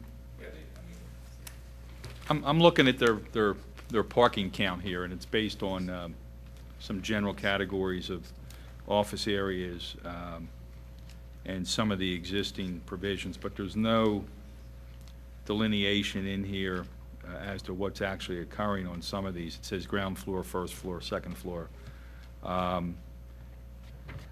Things are open to the public on a regular basis. I understand the swimming club is not on a regular basis, but, is there other commercial activities where, other than students, is Cabrini coming across the street? Are they utilizing the facilities of students from Cabrini or from other universities? Are they coming in and out? So, Not, John, maybe, not typically, you may have Right, one right. wander across, but. right. I mean, there's assembly halls also. I mean, what happens when they're open to the public for a concert or something like that? I mean, how is that dealt? The seating is counted, and there's only one large assembly hall in McGinnis Hall. That's our auditorium, And that's counted with one per. and that's counted. Whatever it is. I mean, my suggestion is Matt, has been doing a fair amount of homework on this in terms of more specific uses, and I guess Nick would say they're all university uses and they're sort of all accessory or ancillary uses, but I think Matt needs to look at what his count is. We have their count, their interpretation. He needs to do what his count is, and then let's see where we are. I think there's about 1,092 spaces provided. Is that right? That sounds about right, Karen. How many spaces do we have provided? Or you probably know. Just how many? That's mine. We're adding, we're providing Yeah, but 33. we're losing some. No, I have the And other count. Overall, 1,069. we're adding 33. So is it plus 37, 33? We're plus 33. Okay. Right, under their calculation. So I think Matt needs to, with the additional information he's received over the last month or so, verify that for himself. If he's going to give an opinion that there's 1,100 or 1,200 that's required, I think the requirement is 1,069, and they provided 1,092 under their interpretation of what's required. So I don't know how long it's going to take Matt to do that, but I think that needs to be done before it moves forward, at least to the commissioners. I understand.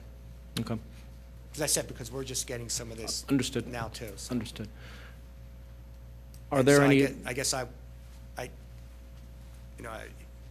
assume the direction we're going is not. If it does get tabled, I would certainly give the township an extension of time as is required. Okay. If that's the direction. You were going to describe the uses inside the student center? Yes, we can do that now.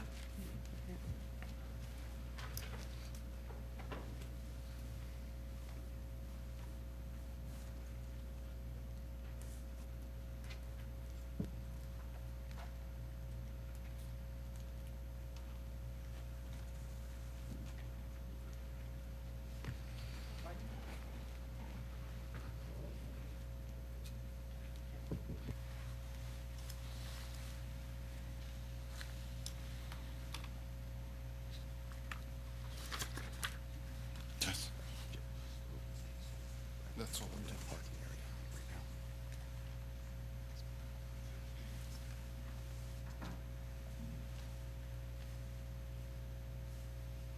Is that good? It's fine. My name is Tom Daly from Daly and Jalboot Architects.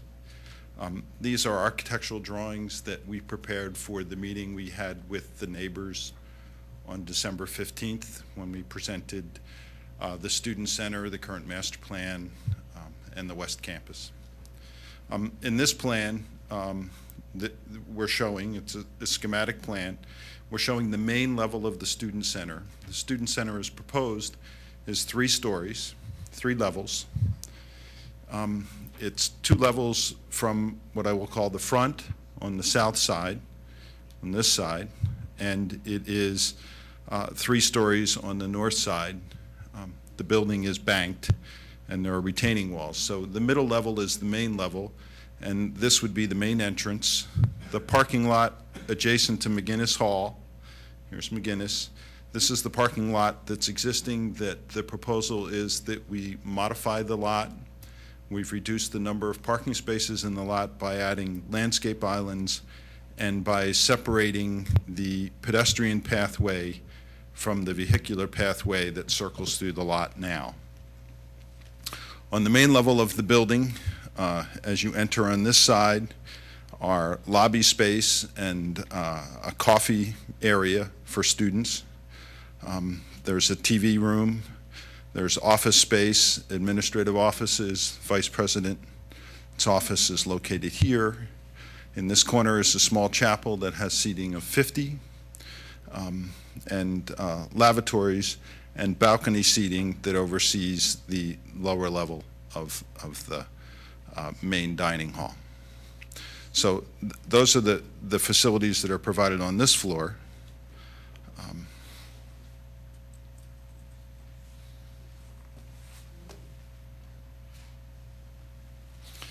These are all of the floor plans. The main level is the level that we just looked at on the site plan. To the left of that is the lower level, and the lower level is the main dining space. There are stairs in this corner and this corner of the building. Students entering from the north side of the campus will enter in this corner. They will circulate past the lavatories, go into the cafeteria space. This is all serving area. This is cooking, kitchen, storage, mechanical space. This is a student room, and then this is the main dining hall. This dining hall will replace the dining hall that's currently in Walton Hall. That the Walton Hall dining space will be converted to dance studios and musical practice space. So this is the main seating area on the lower level. And then on the upper level, the building is reduced in size. So this is the roof over the dining hall, which is a 2-story space. And the office space on this side, on this level, is also 2 stories. So there's a smaller rectangle of space on the upper floor, and that is student services offices, the writing center. These are all functions that are currently housed in Walton Hall in space that is does not meet their current needs. And then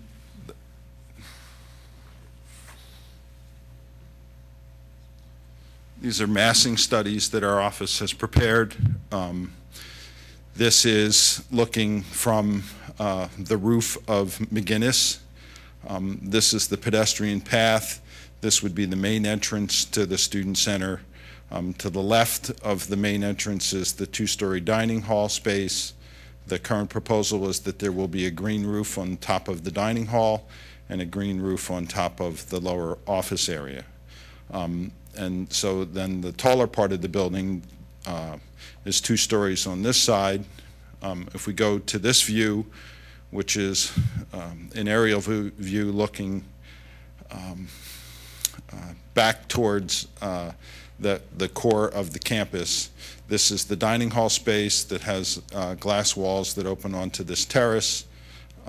This would be the entrance from the north side of campus. You would circulate up through.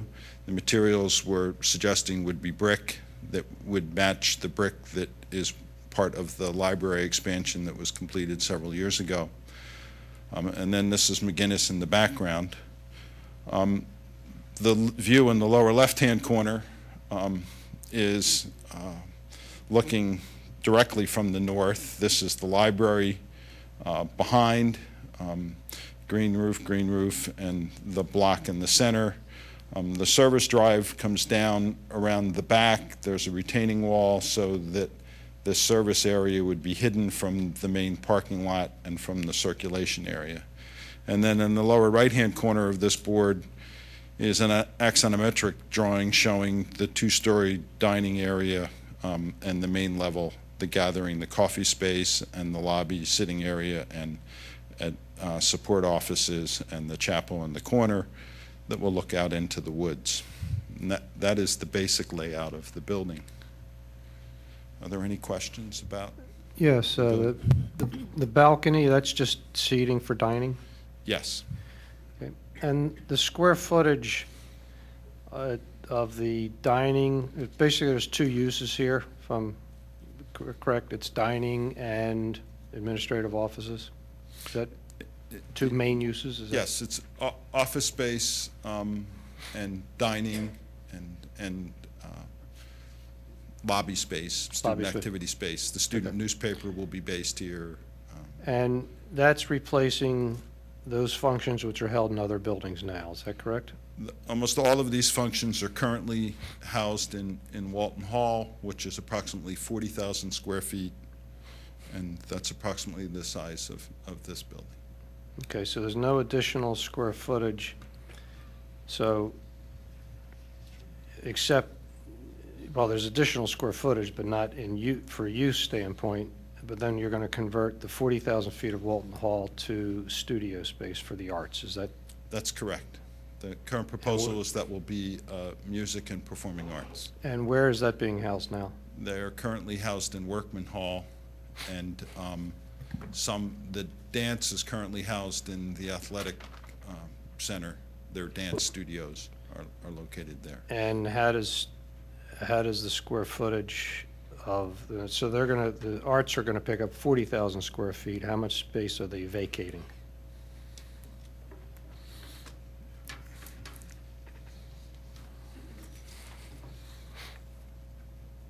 I have to look that up. Yeah.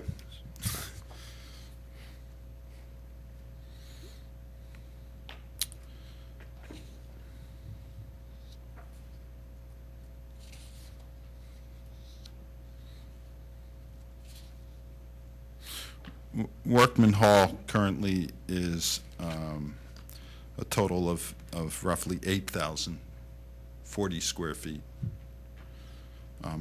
That's an old house, right? That was It was a primarily- house. Okay. Yes. You were saying that the new student center is approximately the same size as the Walton Hall? You were saying they're both about 40,000? That didn't sound right. Did I get that wrong? Yeah, no, he said that. That's what I said. Because your 37 versus description of 40. Walton Hall was that it was cramped and everybody was jammed in there, and that's why you needed a new student center. Yes. So how does that work? Yeah, there's a disconnect there. Well, part of Walton Hall, it's large in square footage, but it's chopped up into a whole series of little spaces. So it's not not a very, layout. it's not a very efficient building. Can I guess continue going backwards? So Okay. you've got Workman, you're vacating 8,000 feet of Workman Hall, and you're moving 8,000 feet of uses into a 40,000 square foot building. Plus you have some people coming from the gym, is that correct? We're moving people from the gym. I would have to look up what the exact square footage in the athletic complex that they occupy. I guess what I'm it's trying to get is, probably- as you go downhill, eventually you're increasing a use somewhere. So you're not I get the fact you're not increasing a use from Walton Hall to the new center. It's exactly the same square footage, but you're putting 40 or 37,000 more square feet on campus, and you're moving uses around, but at the end of the bottom of the line, you're generating more space for something, and I'm just trying to get at what that is. It would be music and dance. Okay, so and you're their going to increase support the staff. size of the programs, the arts programs? Or the studio space for the arts programs? We're increasing the square footage available to those programs. Yes. Right now, they're spread out all over campus. They're practicing in McGinnis. They're dancing in the gymnasium. So we're trying to consolidate all of that and give them room that they actually need to use. So they're doing double time with other people's space? Well, Workman Hall was an old house, and that's our entire music program. And everything's kind of satellited all around campus, and the idea is to bring it all together into one building and give them enough room to actually function the way they are. And that new building, it'll be newly located in Walton Hall, space that's being vacated to fill this, is that right? Or is the music program going in this building? No, the music will be relocated to Walton Hall when the functions that are currently in Walton Hall move to the student center. So there are additional square footages being provided for the music and performing arts, music, dance. They will have a net increase in their square footage of their facilities. And what will you be doing with the 8,000 square feet of Workman Hall and all these various satellite locations throughout your campus that you're currently using for the music and performing arts? Some of those will no longer be shared by other programs, the programs that they currently share space with. In the athletic center, the dance studio is used for other physical education activities, so it will continue to be used that way. In Workman Hall, the current plan is that would be used for office space that are currently offices that are housed in other buildings. So.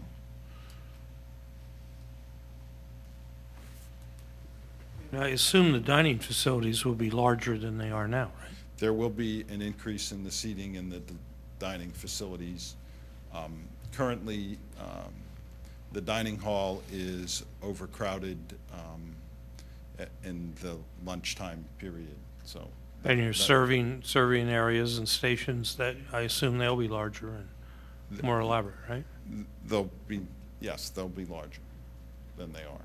Yeah, But not, the serving area and the kitchen area will not be substantially larger than it is now. The seating area, there will be more seats in the dining hall, although the main level of the dining hall will have the same number of seats as currently the dining hall does in McGinnis. Well, I was going to ask that. What's the seating capacity going to be? The seating capacity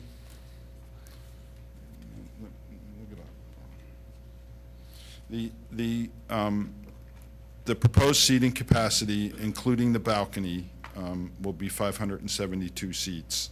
There are 428 seats on the main level. The current dining hall has 425 seats on the main level there as well. And the balcony will have how much? 97? Oh, I thought you said, 572 total? 572 is the total. oh, so over 100. If we subtract 428 from 572. As you can guess, over the years, it's been 144 seats. pretty difficult trying to feed all of those students in Walton Hall, being it was an old house. During the heavy periods, there are lines and the kids are waiting for seats, and this is a way to get them in and out more efficiently. It's quite difficult for the kids. Sometimes they're waiting down the stairs in the hall trying to get in and eat lunch. And of course, then they have classes they got to get to. So this adds efficiency to it, and it's quite difficult in the old mansion as a dining service. Can I just ask a question about that seating? So you have 1,100 students? Is that 11 some hundred? Yes. Some odd? And then Residents? 300 Yes. commuters, so about 1,400 students. Is that typical, the standard, to have seating for a third of them at all times? I'm just thinking about my son's dining hall at school, and I don't think it has quite that much seating. Is that a standard number to have seating for a third of the students, or are you anticipating an increase in the number of students and are preparing for that? That's a big dining hall for 1,100 students. Well, the majority of the thing that's driving that is the peak dining, which is lunchtime dining. The balcony would not be utilized during breakfast or dinner time. That was one of the ideas behind the balcony. So. And a great number of other campuses have more than one dining hall. Some of them have them in each of the dorms. We only have the one. So we only have the one area that everybody on campus has to filter to.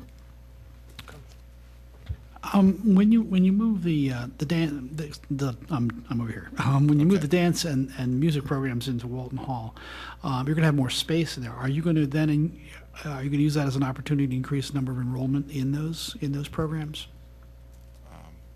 Music is very overcrowded in the facility they're in now. It is a program that has grown over the last 10 years. Our enrollment projections over the next 10 years are for 1.2% increase over the time. That would include the extra space in Walton Hall and everything. So we're not anticipating a huge rush. And if anybody's been to Workman, that too, being an old mansion, an old house, is extremely difficult for our entire music program to try and function in. The changeover of rooms, the no storage for instruments and everything, it's just extremely difficult.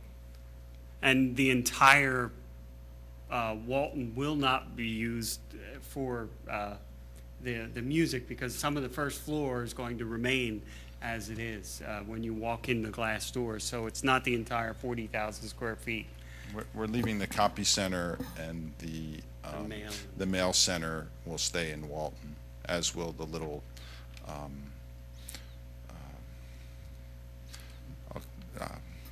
snack bar, I'll call it, will remain there as well. Okay. Are there any other Any other questions? questions? Are there any other questions about the plan? I know one time, Matt, previously you had discussed about the additional parking down at the Eagle Learning Center, that you would like them to look at possibly moving it off of that intersection because they'd be losing.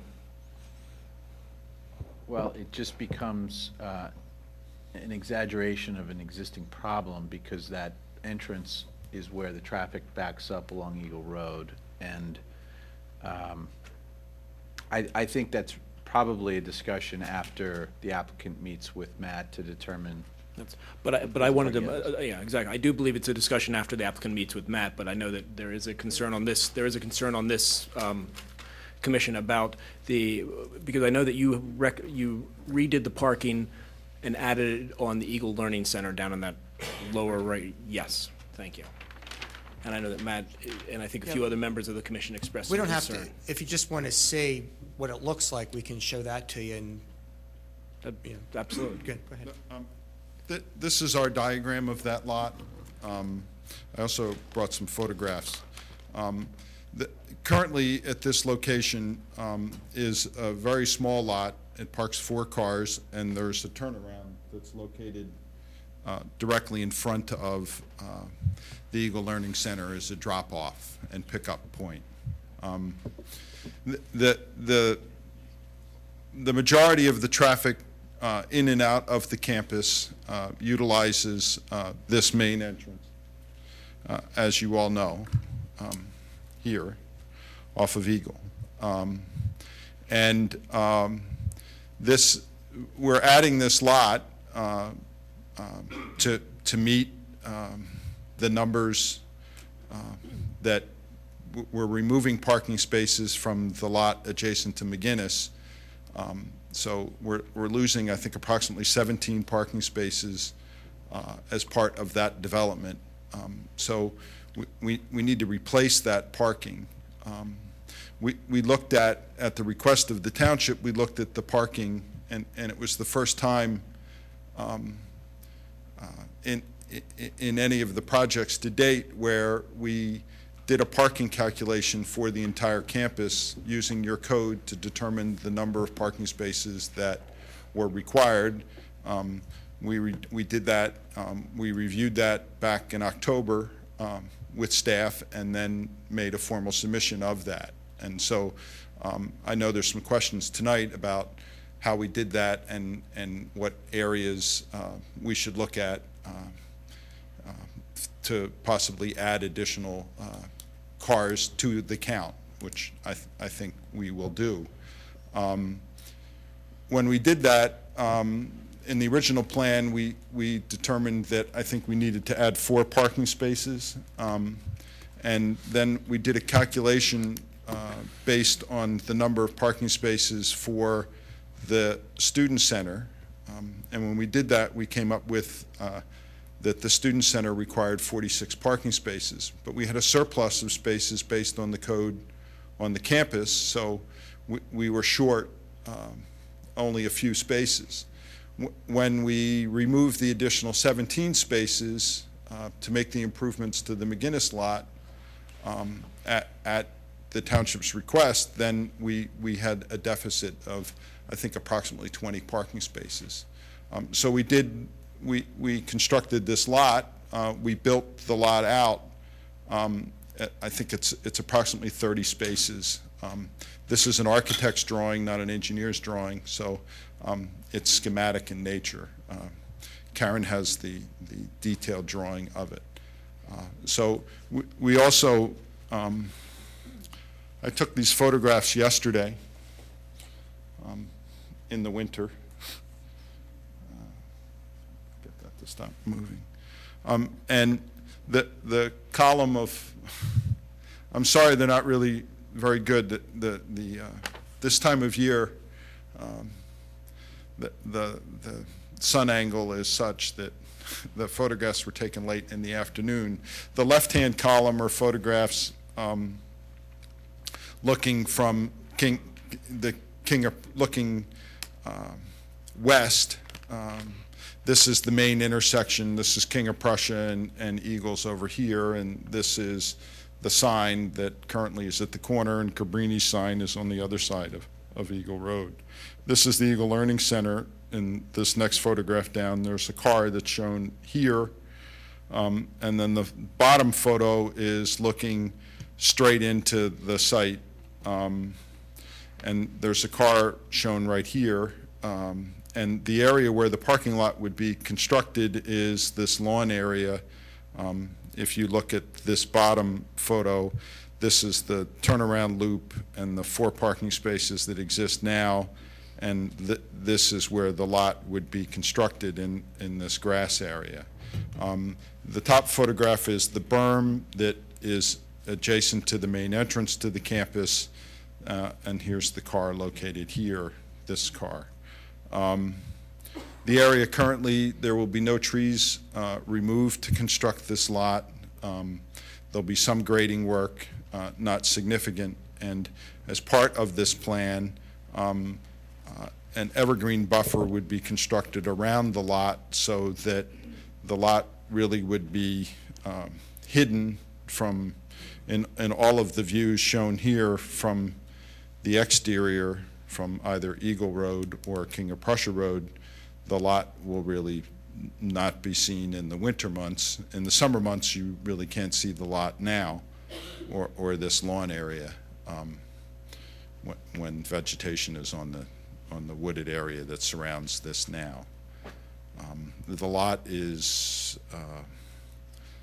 setback. It's 60 feet from the right-of-way of Eagle Road, and it's 200 feet from King of Prussia Road. I'll just maybe comment on this because this has been an overriding concern of mine since 2007 when that building was constructed. I'm not so sure that the photograph taken in winter or if you chose to take it in the middle of the summer would make any difference to me. That corner, by my calculations, probably lost 3 or 4 acres of woodland when that building was constructed. I've always contended that there has been significant loss of vegetation and habitat on that corner, which clearly, the university chose to go forward with the development. My only thought would be that if we can maintain any of the vegetation, whether it's grass or trees, would the university consider bringing some of that parking into the interior of campus and consider a deck parking structure? Because what you've done has illustrated to me that you're just going to continue to encroach on the setback until there's no more vegetation. Or if there's a single strand of trees where there used to be 400. So I'm not so sure if that gets my point across, but do we want to max out the entire campus so you can provide 30 more parking spots? Is that the intention for that corner of the campus? Well, I guess my opinion is that it's a pretty minimal impact. Well, it would be less impactful if you put a decked parking structure up in the middle of the campus. I would not agree with that assessment. Okay. I mean, I have yet to see a beautiful decked parking structure that improved the overall landscape of an area. It may improve an area where it is not, but I have yet to see structured parking that actually improved the area where that structure is. And if you look at the campus and where you might locate that and what the impact would be to the overall campus, I don't see that structured parking would be less of an impact than, it may be less of an impact from a stormwater management perspective, but as far as its impact visually and its impact to the neighborhood of the campus itself, it would be really a significant impact. Well, if you took a photograph of that corner 5 years ago and you showed the pictures that you took today or last week, I'll guarantee you there's a visual impact to the neighbors, and what you're doing is increasing the negative impact of development on that corner.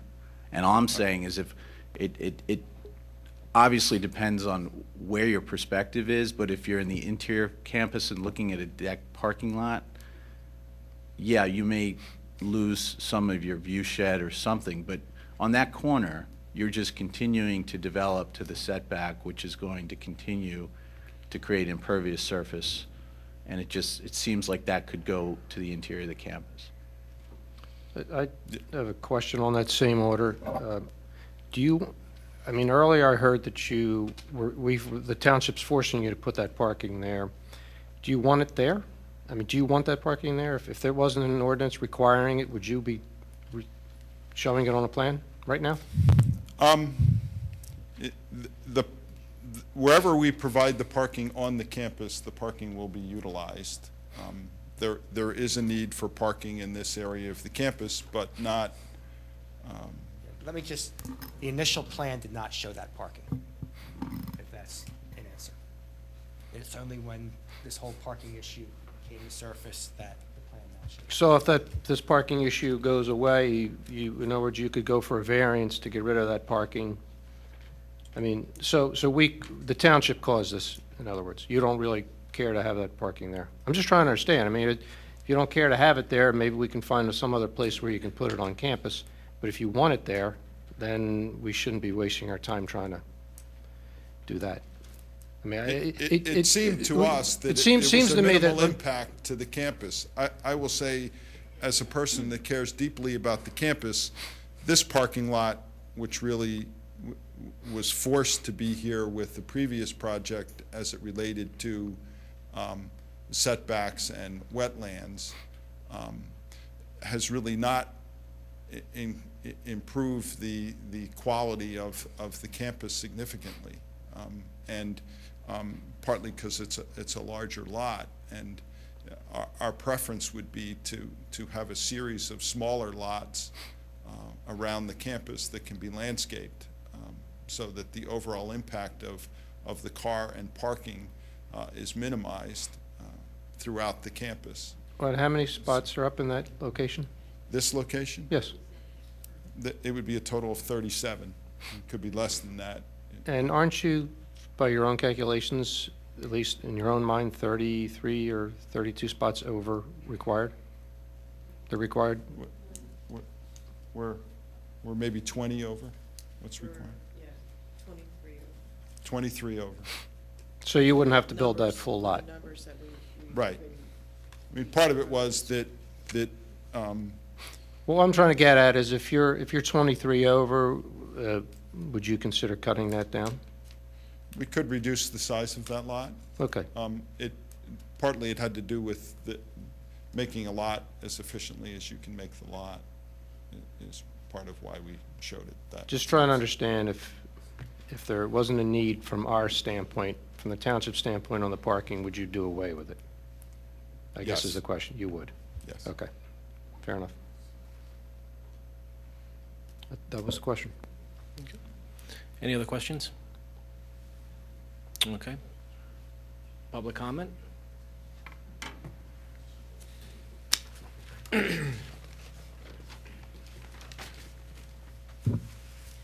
Hi, my name's Leslie Bowes. I live at 1 Fenimore Lane.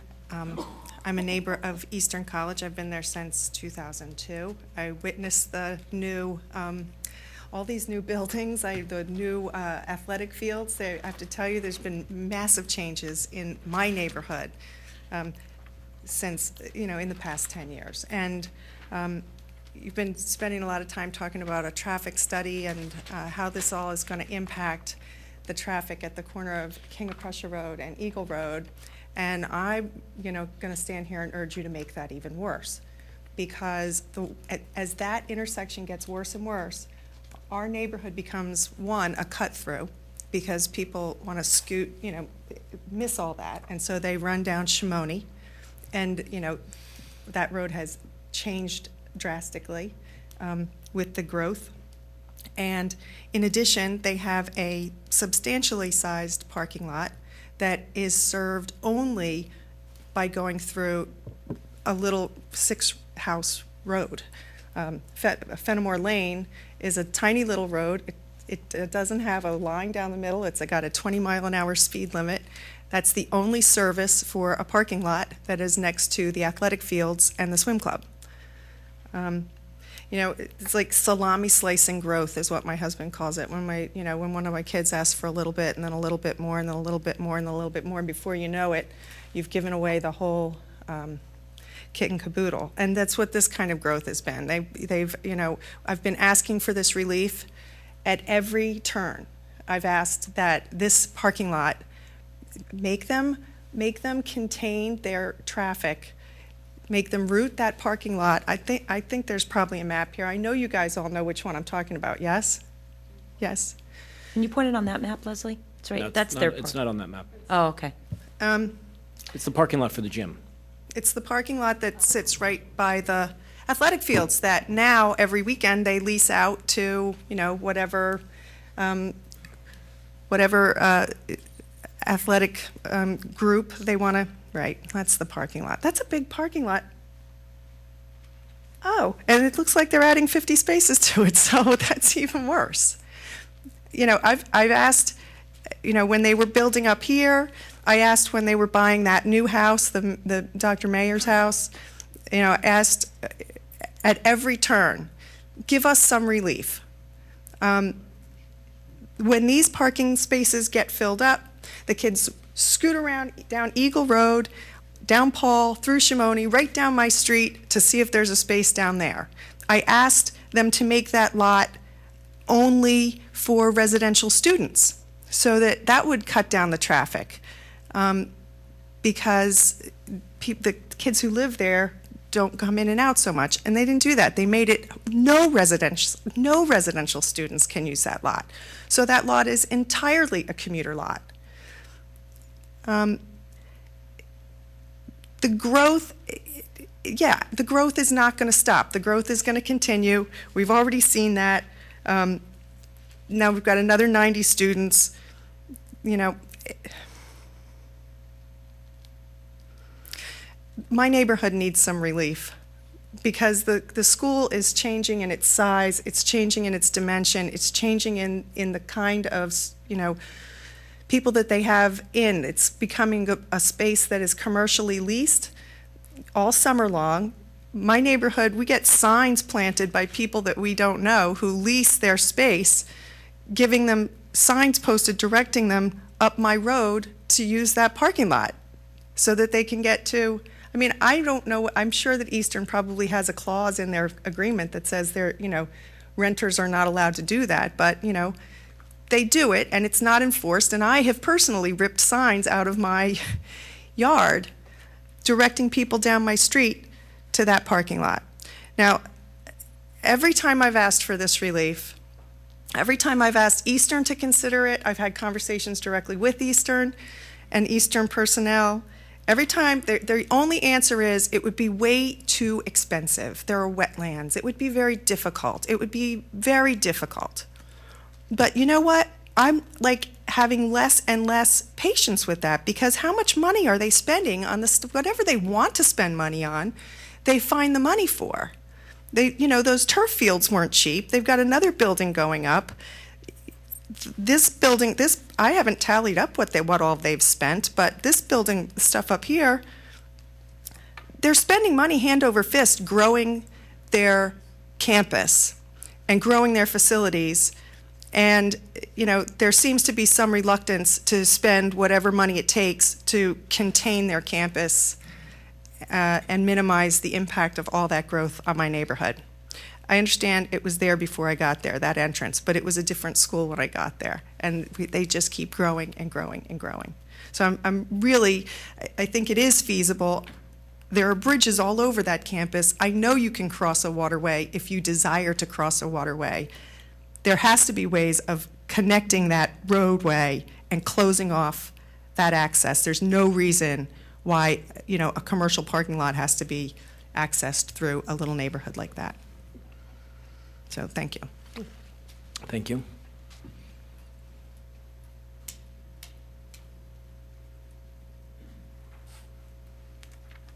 Good evening. My name is Colleen Price, and I live at 352 Shimoni Road. I'm also a neighbor of Eastern, and I just had one question of Eastern. I was hoping maybe you could put your traffic study and all of your plans online. I know you can access Eastern's website, and they have a news section. Rather than I have to file a right to know and spend another couple $100 to get a copy of their traffic study, if they would be willing to do that. But to get a public document, you have to... Okay, but it would be nice if the other neighbors did. I end up copying, and I've spent over $800 just copying plans already. So if you could do that, I would appreciate it. And it might be easier to put it online because they do have a website that Eastern has that you can access it pretty quickly. Or print it to a PDF. Just print it to a PDF file. There you go. Let's let them. Provide a copy to them.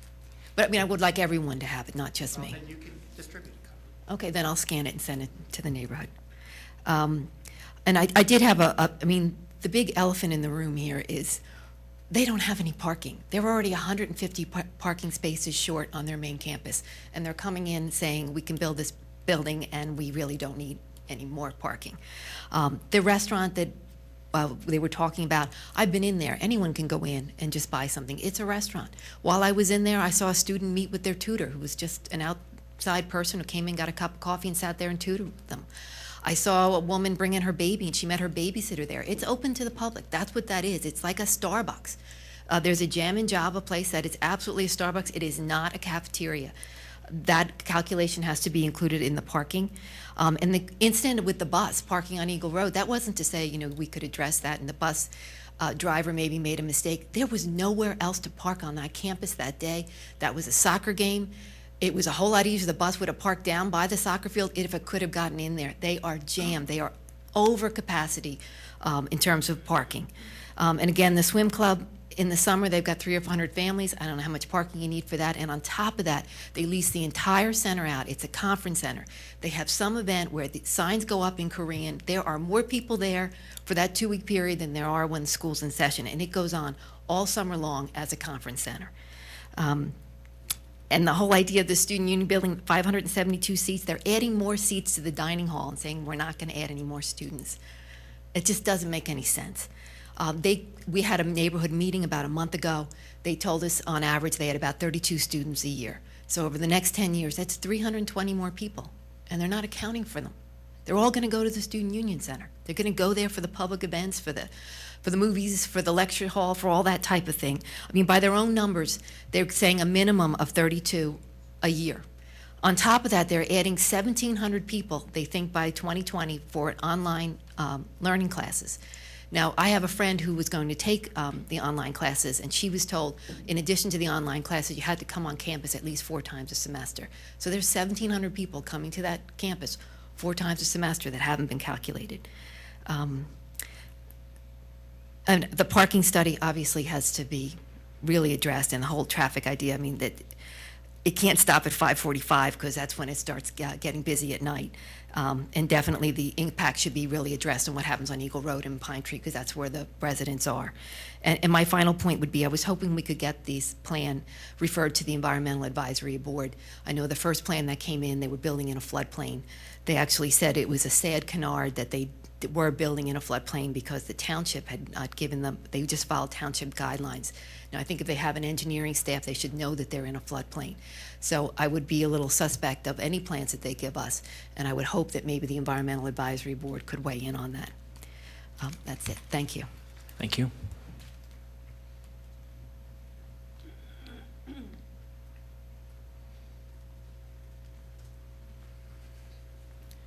Kevin Blackney, 211 Walnut Avenue. I don't want to stand up here and defend Eastern, but Eastern has expressed and shown an interest in working with the neighbors. They actually asked a group of 4 of us neighbors to facilitate meetings with the community. They had a meeting on November 18th. I think there were about 50 neighbors. And Eastern, Dr. Black and many people here sat and listened to 90 questions that were raised.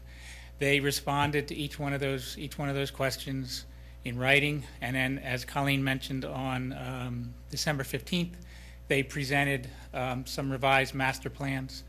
And from some people's perspective, they made some concessions, and I don't know whether or not they're retracting those concessions. I didn't see any of them tonight, but I think that they would revise their 5-year plan. And the number one thing that a lot of neighbors asked for directly addressed what Leslie Bowes was talking about, and you guys can comment on this if you would like, that they would close those access points off of Fenimore Road. There are currently, and this was a direct response to not only that meeting, but also I think the Planning Commission meeting in November when a resident came up and talked about how it could be adjusted, and Tom and Karen presented a plan that night that showed how they could do that. They acknowledged that it would probably take about a year of permitting process to put in the bridges and things of that nature, but there are, I think I interrupted myself, there were 3 access points currently off of Fenimore that are not closed off. They're going to close off 2 of them, particularly the big parking lot. They're going to have to leave one of them that goes to a small building. So they immediately addressed that issue, indicating an interest in working with the neighbors. And the only reason I bring all this up is that's important and that's great, particularly because it addresses exactly what Leslie talked about. But sometimes when an institution comes forward and agrees to work with the neighbors, they might get their hand bitten for that kind of to know that they want to work with the neighbors, to have the dining hall issue versus a restaurant issue looked at. There must be some precedent on that issue, whether or not Villanova's dining halls are restaurants or whether or not Cabrini's, that they are really trying to work with the neighbors as much as possible. I do think that I agree with everything Colleen said, and I agree with everybody has said in terms of managing growth, managing parking, but they have clearly given an indication to the neighbors that they want to work with them. That's why they had these meetings. So I just want you to be aware of that.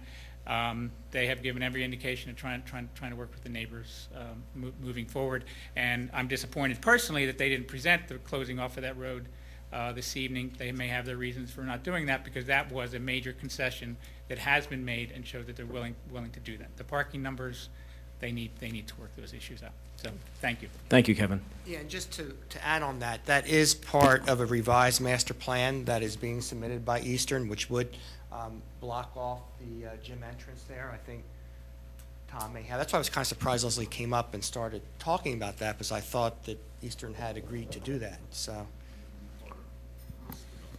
it was part here, I believe. Tom, if you could show where it would be. Where we could block off entrance. We would close this entrance. That's the gym and the swimming pool, current swimming pool entrance. We would construct an interior connecting drive that would run from Thomas Drive, across 2 streams, and connect into, we would expand this parking lot. The plan is that this work would take place when the athletic center is expanded, which is part of the 5-year plan. So, Is there any way to eliminate that lot entirely? That it would be, there still would be parking there. Yeah, John, there still would be parking there. It just would not be entering. No, but I'm talking about eliminating substantially all of that. Is there a scenario to permit you to do that? Is there a way to do that? well, it's prudent to have a lot adjacent to the athletic center. Okay. I mean, if you come for a basketball game, currently some people park in this location, but obviously. You think you need a lot down there? We need a lot adjacent to the athletic center. And so this master plan that was presented on the 15th of December to the neighbors in response to the issues that were raised here and at the previous neighbors meetings, we went back and looked at a way to create an internal drive to eliminate the entrance and exit off of Fenimore. And the other thing that is proposed in this plan is a small connecting driveway that would make it possible to eliminate traffic to the Doan dorm that currently is off of the same road system, would come in off of the main entrance. While you have the map up here, there's a softball field now where this new building's going? That's correct. Where's the new softball field going?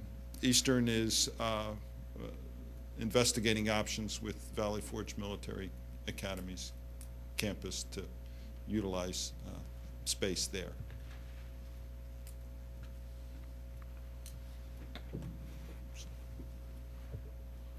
Okay. In two different. Let's go back to public comment.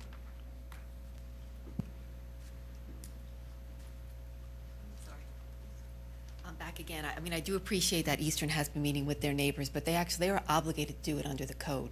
And when they initially sent in their student union plan, they didn't meet with anybody. And once it got rejected, then it was opened up to the neighbors. And it's just a shame that it had to unfold that way. I think it made it a little more adversarial than it had to be. And also in terms of talking about closing off entrances on the parking lot, I think a lot of people get excited that they've got some sort of a deal. Eastern's not obligated to do anything they tell us right now on these plans. So if that is sort of a way to, placate people to put in the student union building and kind of overlook some parking issues, I just want people to know that they are not obligated to do that. This is not tied into the student union building. If they want to tie it into something like that, that'd be fine, but there is nothing that's concrete in terms of what Eastern is proposing. Thank you. Just quickly in response, there is nothing in the code requiring any institution to meet with neighbors, but we did meet. The first meeting was on September 28th, which was before we initially met with the Planning Commission. That was the first neighbors meeting. Nick answered my question I was going to ask. Is it required, if there are no waivers or variants required, that it's desirable and it shows a good working relationship, but does the code require that you actually meet with neighbors? No, okay. Just wanted to clarify that issue. And they really have shown an interest in really meeting with the neighbors, not just trying to facilitate their interests.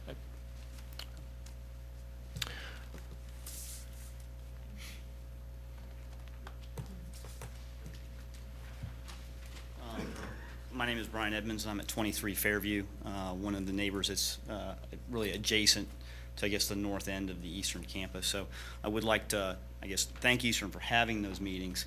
But I think as what was brought up earlier this evening is that as these plans come up before the commission, they do come up in stages. There's a development plan 3 years ago. There's another development plan a year later, another one a year later. They get they're looked at individually and not as an entire master plan. So what Eastern did do was present kind of their version of a master plan, which looks good in a proposal. Some things look good, some things don't look as good. But there is no commitment to that, and they're not presented as a master plan in its entirety.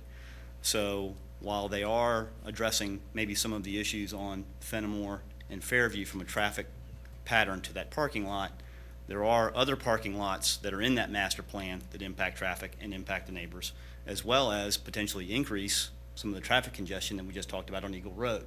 So without looking at that entire plan in its entirety, you're not going to get a very clear picture of what the impact of the community is going to be. Thank you. Any other public comment? Okay.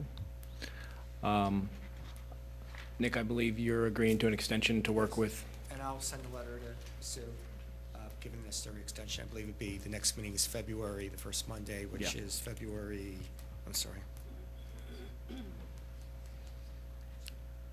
February 7th. Perfect. Okay. Anything else from the Planning Commission? I think we've covered it. Okay, motion to table?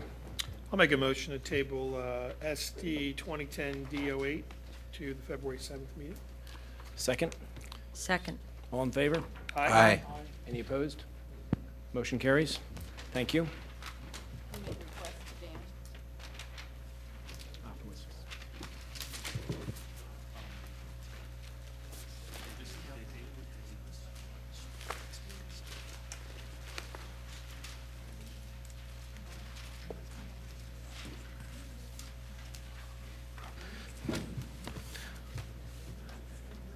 We'll just give a few minutes to clear out for a second. If anyone wants to take a brief break, 1 minute break.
Kip's not here, let's put him in charge.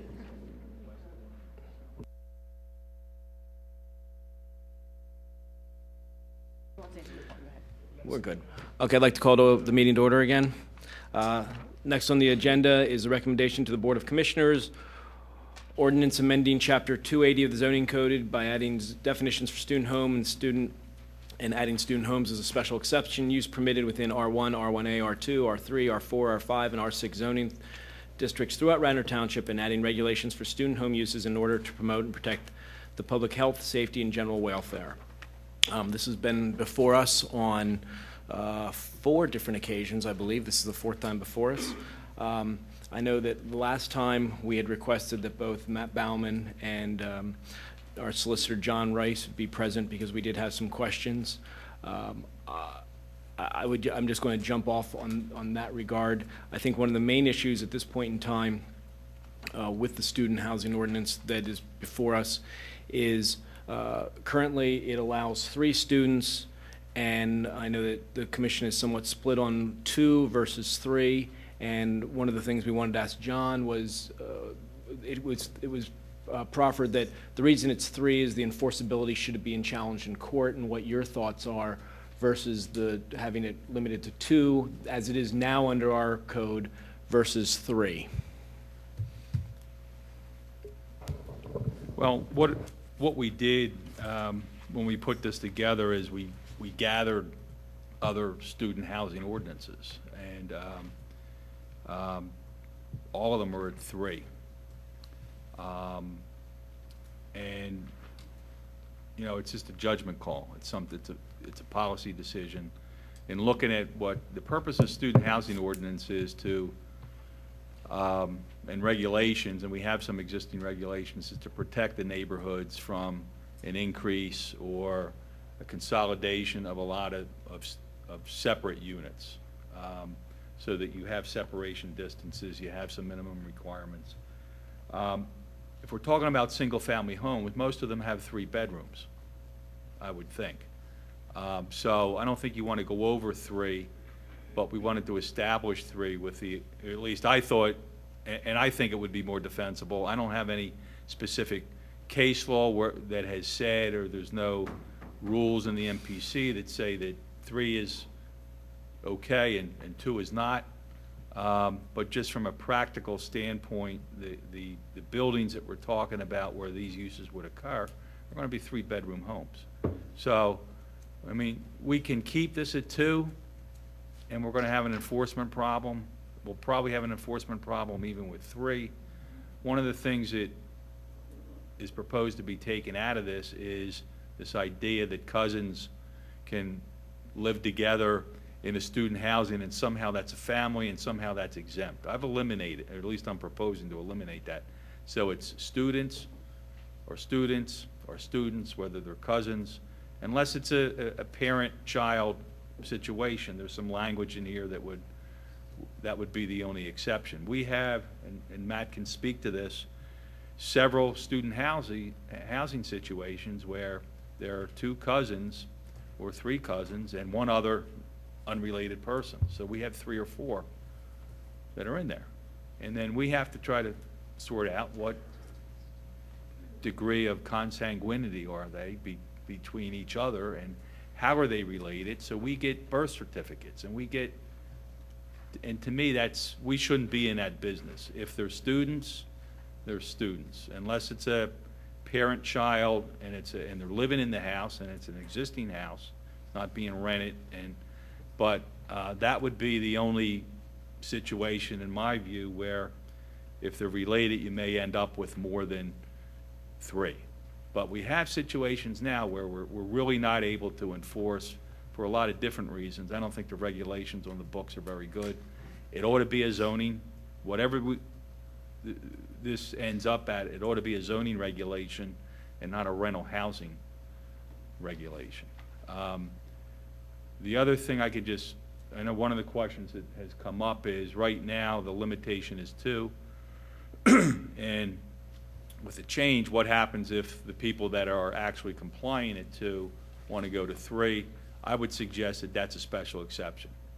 That you're grandfathered in at 2, under the existing regulation. But if you want to go to 3, if the number's 3, then that's a special exception. The neighbors will have the opportunity to come in and address that.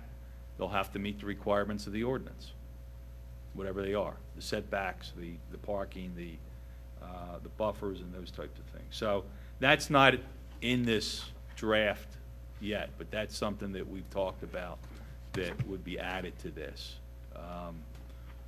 But that's, you know, I can't tell you there's some rule that says 3 is, you know, defensible, and 2 is not.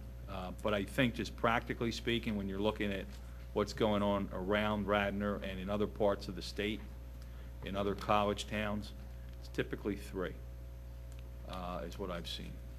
Okay. Another issue that was brought up, why special exception and not use conditional use? Just your thoughts on that. Again, you know, that's a judgment call. I think that the zoning hearing board has more experience in dealing with zoning issues.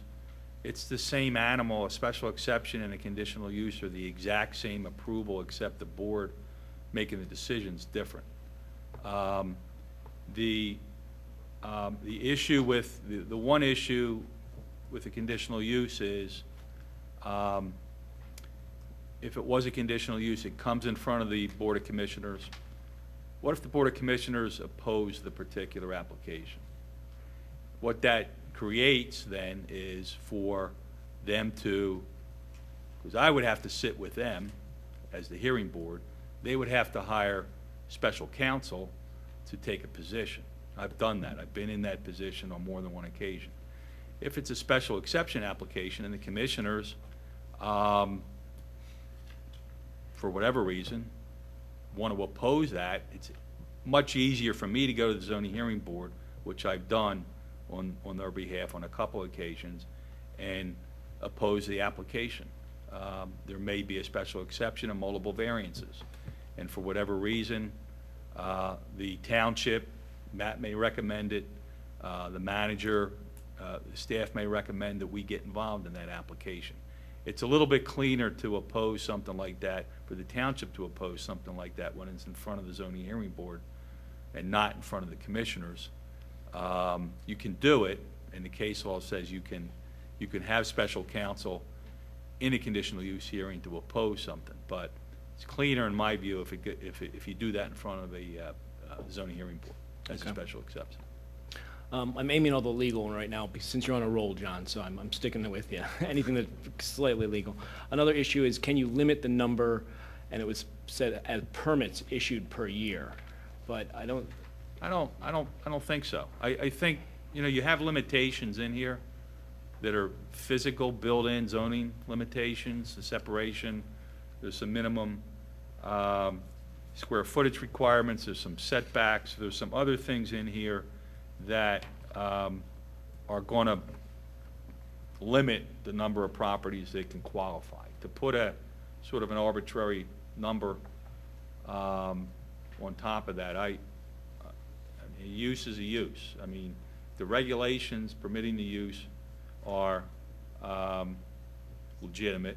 Then to put some other limitation on top of that, you wouldn't do that with any other zoning use. Okay, so no more single-family homes in Radnor Township. I mean, that's the same concept. So it'd be the same. The next question is, can the limit the total number of student homes?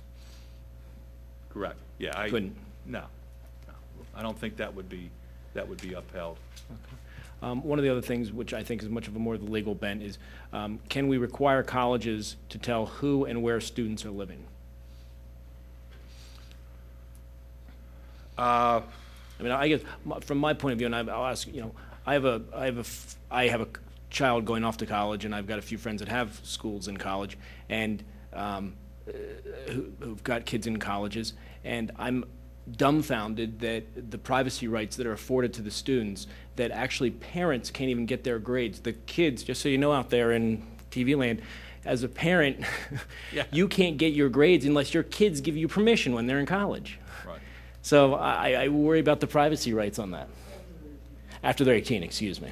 Yeah, But I think there's some privacy issues with the universities that would prevent us from doing that. But why would we want to do that? I Just think so that we was have more of an accurate- enforceability. I mean, we're going to, assuming everybody that has a student home is now going to have to get a zoning permit, either because they're grandfathered in or because it's new or they're trying to expand from 2 to 3. I mean, we're going to know, when they get that zoning approval. They're either going to, be pre-existing and non-conforming, or it's going to be new, or they're going to try to expand. So we're going to get that. That issue's come up, Mark, with some of the other regulations, and I know that I think Villanova, Matt, at least Villanova, I know, has not has expressed their opinion that that there's some privacy laws that would prevent them from giving us that information. Okay. And then one last, I believe, for you. Along with this, the zoning ordinance, we currently have an administrative ordinance. Are we going to be doing, is the township going to be doing away with the administrative ordinance? So really, The student housing parts of that is going to be are going to have to be taken away. That'll all be removed out of Okay. there. So literally, the law of the land in Radnor Township will be the zoning, and the enforcement on the zoning, which for enforcement purposes is easier done through zoning? I believe so. I mean, the MPC has a pretty detailed procedure. I mean, there's a couple different ways you can enforce a zoning violation, but it has to start with a zoning enforcement notice, and then the property owner has a right to appeal that to the zoning hearing board. If they don't, that is considered a conclusive determination of a zoning violation, and you can get an injunction without proving anything, and shut that use down. So that's plenty of case law. You can also cite somebody at district justice court. Sometimes you have the zoning enforcement notice, which can be appealed to the zoning hearing board. You can cite them at district justice court. You can go in Delaware County Court of Common Pleas, depending on what the use is, how serious it is. The way the system is set up now, we have this rental housing appeals board, and the procedure's a little murky. There is an appeal, but it's not a zoning ordinance right now. I mean, there's other things in that ordinance other than the student housing provisions that can be appealed. So I just think, and I've not seen student housing in non-zoning ordinances. Typically, they're in zoning ordinances, and it's just an easier, more recognized, there's an easier path to deal with zoning violations. Okay. Now, I'll throw this open to both you and Matt. So Matt, you're on the spotlight too. Why is fraternities, sororities, and dormitories excluded? And that's either why. Well, because the idea of the student housing ordinance is to protect neighborhoods, not to, get into the dormitories, apartment buildings that are being rented, multifamily. I mean, it's really to deal with single-family dwelling neighborhoods. And also with fraternities and sororities, not dormitories, but fraternities and sororities are typically located outside of campus. You're going to have multi-tenants in there. I mean, our zoning code and even our rental housing code doesn't permit more than 2. So they wouldn't be able to allow that anyway. So that was, I think, the big concern, because when they were looking at this at first blush, the commission and some of the neighbors were saying, well, does that open the door for fraternities and sororities to get into our neighborhoods? In my opinion, it does not, no. Okay.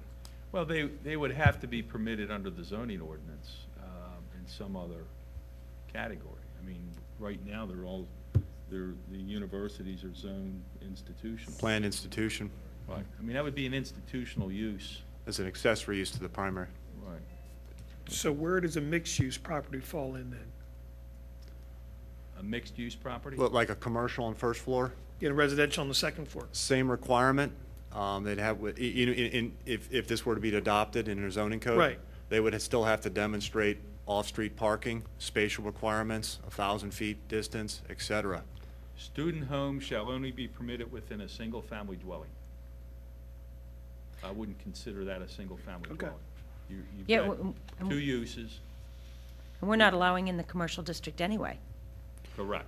It's in the residential district. Right, But, yeah. but there are, on we have Lancaster a lot, Avenue, there are, Non-conforming yeah, situation. there are non-conforming commercial uses in R5. So in your opinion, Ed's scenario is a no then? Okay. Right. Along the same lines, does twin homes? Is a twin considered a single family? It's a two-family dwelling unit. Okay. Twin, two-family dwelling unit. It could be side to side. It could be up and down. I mean, I don't think that's what Mark's asking. If we own, two owners have a semi-detached home, when you say Share semi, share a common wall. share a common wall, that's a twin. it's a twin. That's a two-family dwelling unit. How's that a two-family dwelling unit? One family on one side of the wall, one family on the Two other separate side. owners. It's a single-family property, single deed. But you're saying it's a single structure, the two families live in, therefore it doesn't qualify. Correct. Wow. Twins, if you look at the, and I'll look at the planning code, but in the municipality's planning code, I think it's in section 603 or 4, there's a laundry list of uses, and and the zoning, and the case law talks about two-family dwelling units and twins as being the same type of an animal. Okay. And even, they could be side to side, but it also could be an up and down, like a flat. That would all, in one building, would be considered a two-family dwelling unit. So, I mean, maybe we need to make that a little bit clearer, but the concept there is that it's a twin. I mean, twins would not qualify because then you'd have two student housing units side by side, and we're trying to have Well, the these. 1,000-foot rule would then set in. Right. If I have it, you can't. Same with condo. If I have a Right. Radnor House condominium, you're telling me I can't because it's not a single-family union. Correct. My comment, though, would be, my challenge, I can understand top and bottom, or condo type of situation, but if you have two halves of a semi-detached house, I mean, we're not just titling the building, we're titling the real estate under it. And because they're separate titles, one would think that they constitute separate, completely separate and independent dwelling units. Don't Single- overthink this. It's a twin. I'm And only, that's what we're trying to do. Don't worry about the ownership, it's a twin. So this ordinance would say, no matter what you want to call it, a twin, a two-family dwelling, we can, but the idea is to permit the use in a single-family dwelling and then to have all the criteria. This is not a legal question as such, but I raised the issue at the last meeting about a twin occupied, a twin, two twins, or Up and down. flats Right. owned by the same entity. Owner, and one of those units is owner occupied. As I read the ordinance, or as I recall, that owner could not rent out the other side to students. Is that correct? Correct. And what is the purpose of prohibiting that? I lived in such a unit in college. Well, I guess the purpose is to, you can craft this however you want to craft it, but the purpose comes down to a policy decision. Right.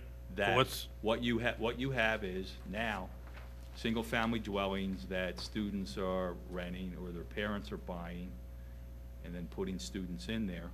And we've been regulating them as single-family dwellings. So we're continuing that by just saying in the first line of A, a student home shall only be permitted within a single-family dwelling. There's a lot of single-family dwellings in Radnor Township. If you want to push this into flats or twins, you can certainly do that. No, I don't think there are many cases, and I don't want to revisit the issue at this hour at night, but it seems to me if someone is willing to have a student, 3 quiet students, in the other half of the flat or on the other second floor, I don't know why we would object to it. Well, if you look at it from a practical standpoint, if there's 3 bedrooms and we're requiring 3 off-street parking spaces, are they gonna have that? Because you're Well, I still don't gonna know. need to provide It's- that. And in a place like Garrett Hill, you're just not gonna have that. Okay, if that's the reason, and it's a I mean, moot that's issue, one of the fine. reasons why that, you just don't have the parking for these places. You'll see it in Garrett Hill. All right. There's going to be, some oddball situations with an ordinance like this that, that are going to come up over time. People will, apply for variances and things like that. But the idea is, we've got this, currently it's permitted in single-family dwellings. Student rentals. Right? Correct. So we're going to continue that. We're just putting it, I think, where it ought to be in zoning with some specific regulations, because there's really no criteria. So the answer is consistency. That's part of it. That's a good answer. Yeah, the way it's regulated now is that we need to understand the 1,000-foot threshold in Chapter 226 only in single-family and two-family dwellings, okay? If it's 3 or more, we don't regulate it in terms of they still need a rental license, but they don't need to meet, they can be within 1,000 feet of each other. Does that make sense? And what we're saying now is that's all gone. If you want a student rental, you got to go to the zoning hearing board. All right, but it exempts apartment buildings, right? One of the exemptions was apartment buildings. Correct. Why that rationale? Why is that any different? Why is it any different than somebody having a twin? It's a multiple family dwelling, isn't it? An apartment house has got 50 apartments in it. It's 50. So you would propose to permit or apply these regulations to an apartment building? What are you saying? I think the disconnect here is the difference between not allowing or disallowing and just they're not covered in this. And if I hear Doug correctly, what he's saying is if we exclude apartment buildings, does that mean that students can't rent in apartment buildings, and why is that? And I don't think that that's what this ordinance says. This ordinance just simply doesn't cover students living in apartment buildings. Building, correct. They're covered under something else. Covering students living in these zoning districts. That's right. In single-family dwellings. That's right. Doesn't mean that they can't live in apartment Right. buildings. It's that they're just not covered under this particular ordinance. Correct. They're covered under something else. And again, the idea is to deal with the neighborhood problems where the single-family dwellings are. I'm sure there's apartment problems in the apartments too. In fact, I know there are. But they're not always students. There's other people that cause problems. But it's limited to those districts and single-family dwellings. Okay. Two concerns that brought up, is this definition of student too broad? Excludes graduate students, increase the credit hours or the credit hours, just your thoughts on that? On the definition of student.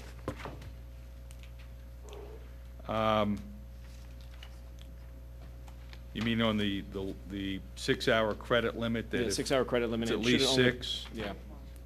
And should it be only to undergraduate or graduate? Well, it's defined 12 now in Chapter 226, but it doesn't delineate, it's both undergrad and graduate. And you're at 12 credits, 12 credits full-time, which is usually 4 courses, if I'm not mistaken. roughly, yeah.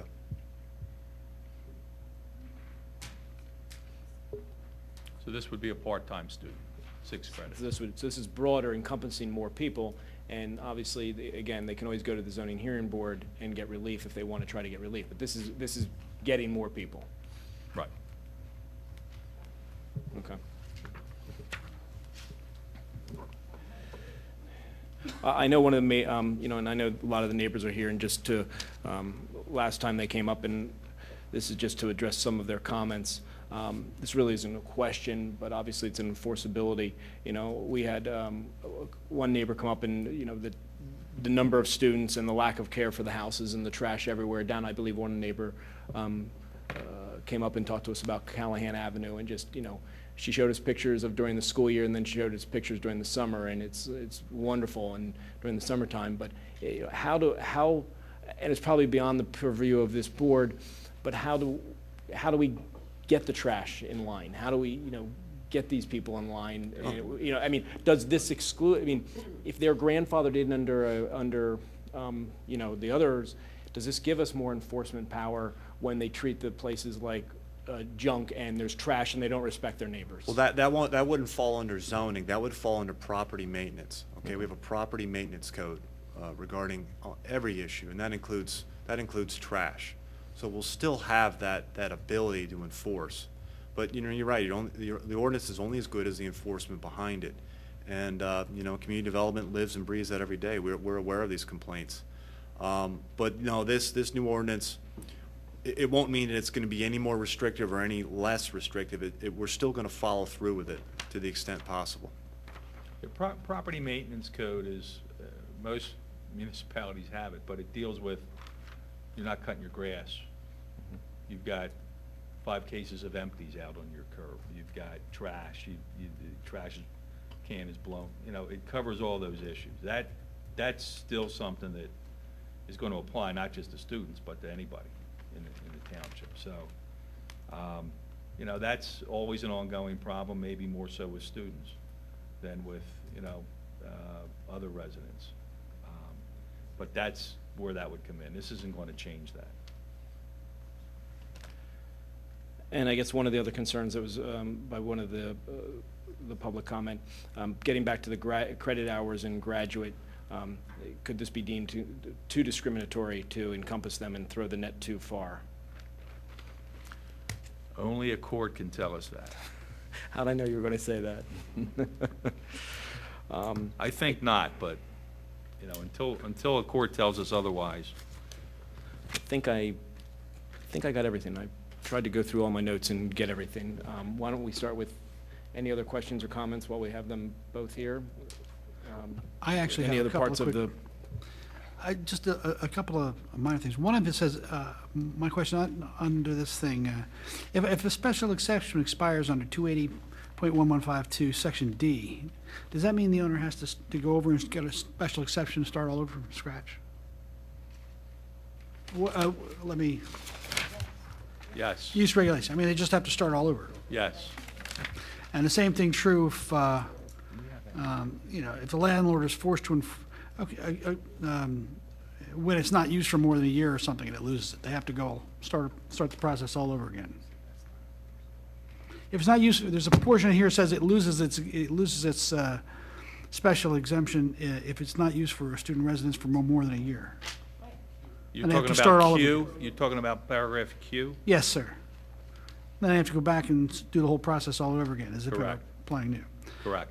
I just. Because I'm assuming, and that was something that we added. I mean, I added that, I guess, after the November meeting, because it was an issue that came up, and in talking about it, if you have a student home and students move out, young family moves in, now a single-family dwelling. They live there for a year or two, they move out. Do you let the student house come back in without going through the process again? Exactly. Well, Yeah, so they would have to, you know, go back and get another special exception. That's what I wanted to be sure. Yeah.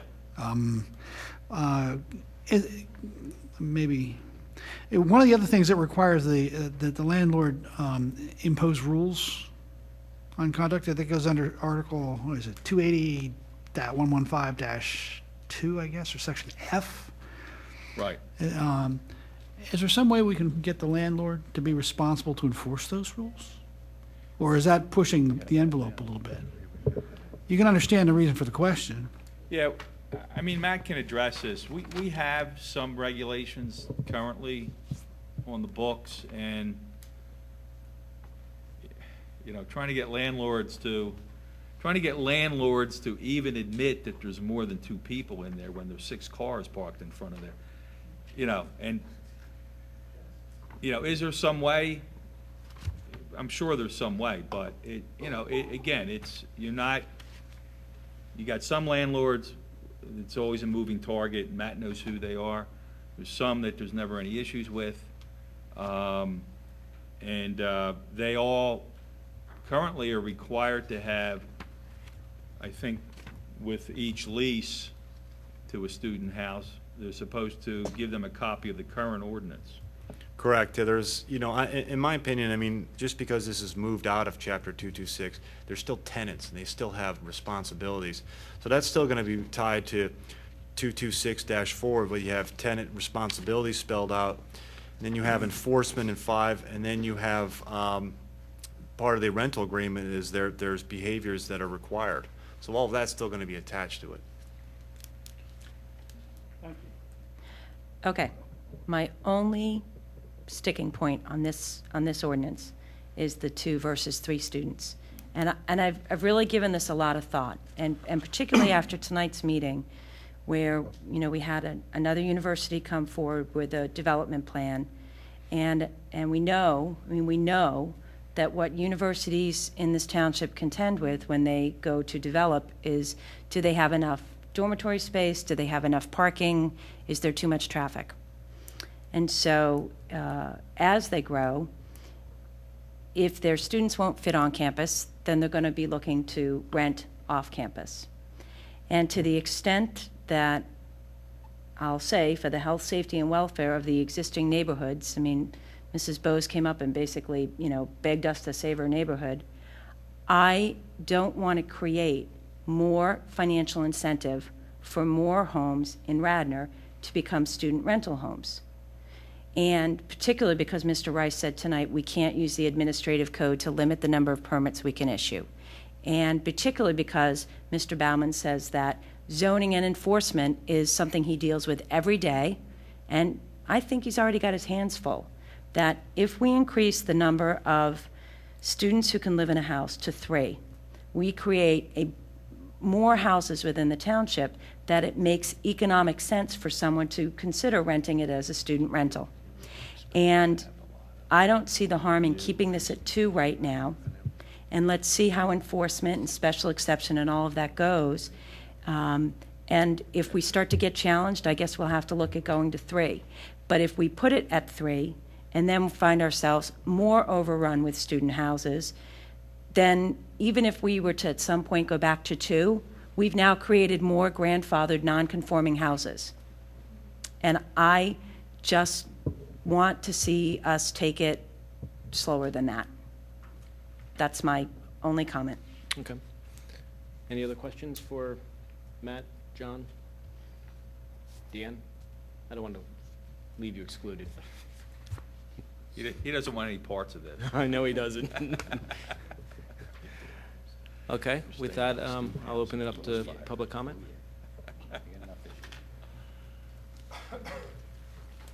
Hi, my name is Sarah Dunn, and I live at 13 South Blackfriar Road. A lot of my neighbors are actually really upset about this, and they're also very upset because they just found out again on Sunday night that this was happening, and a lot of them couldn't make the meeting. But I have tons of emails that were flying around the neighborhood in December when people realized what was going on and the potential changes. Our neighborhood saw a real spike, obviously, when the property prices were good in very high-priced properties. They've started to go down. At the end of our street, just in the last week, a house sold for $358,000. It's 3 bedrooms, 2.5 bathrooms. It's right on Lancaster. It's perfect. We are 2.5 blocks from the center of Villanova campus. We will become the first houses that all go down. And that house, changing to student housing, where there are going to be 3 students, would tank the rest of our neighborhood properties. The other issue that I don't think that you guys have addressed from reading, and I haven't been at all the meetings, so I apologize if I've missed, this neighborhood is filled with children.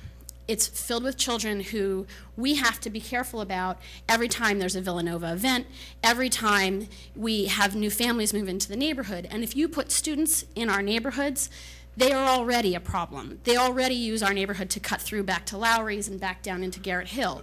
What you're not thinking about is you are facilitating Villanova growing and adding to their student population and adding to our traffic problems and a quality of life issue as soon as you allow 3 students to start moving into these houses, because they're all going to move in with cars. right? I mean, I can't tell you the number of times. You guys know this is, I mean, you may not know it's a problem. The township knows it's a problem, right? Because they've changed the speed limit on Lancaster in that area from 35 down to 25. It seems odd to me. I mean, they know they have an enforcement issue, so they've increased the limitations, and we're looking to decrease the limitations. I apologize, Mr. Rice, I'm also an attorney, so I have some questions for you. In terms of the other student housing ordinances that you've looked at, did you look at the entire state? Were there any others that have 2 as the limitation, or were they all at 3 or more? I didn't look at the whole state. but Okay. The ones that I found, either locally or in some of the other college towns, were at 3. Okay, because, I mean, one of the concerns that our neighbors raised was they've seen what's happened in places like Ardmore, Belmont Hills, West Bryn Mawr, and they think that probably is part of the problem. But remember, you can have that can qualify now as a student house. This isn't changing, this is not going to change it. This may, if they would get a special exception and they meet all the criteria. Have you read this? Yeah, I have. I read it this afternoon. The when I came in. setbacks, the square feet. No, and I understand. So it won't. The whole neighborhood can't Yeah, convert it's to student housing. I I've got that. Yeah, and I think that everybody should, just by going from 2 to 3, may not, unless you sit down and analyze where they are.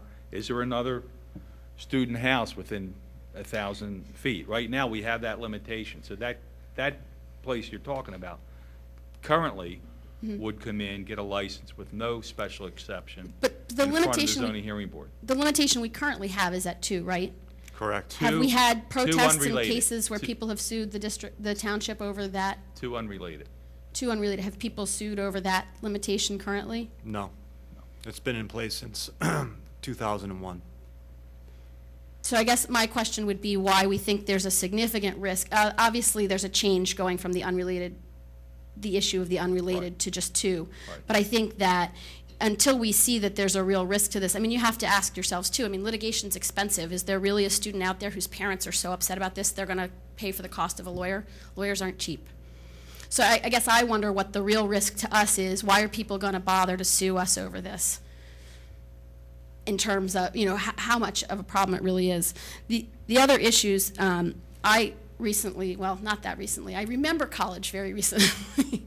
And I know for a fact that my friends who had fraternities, we weren't allowed to have fraternities on campus. So what they did was 2 guys would rent a house.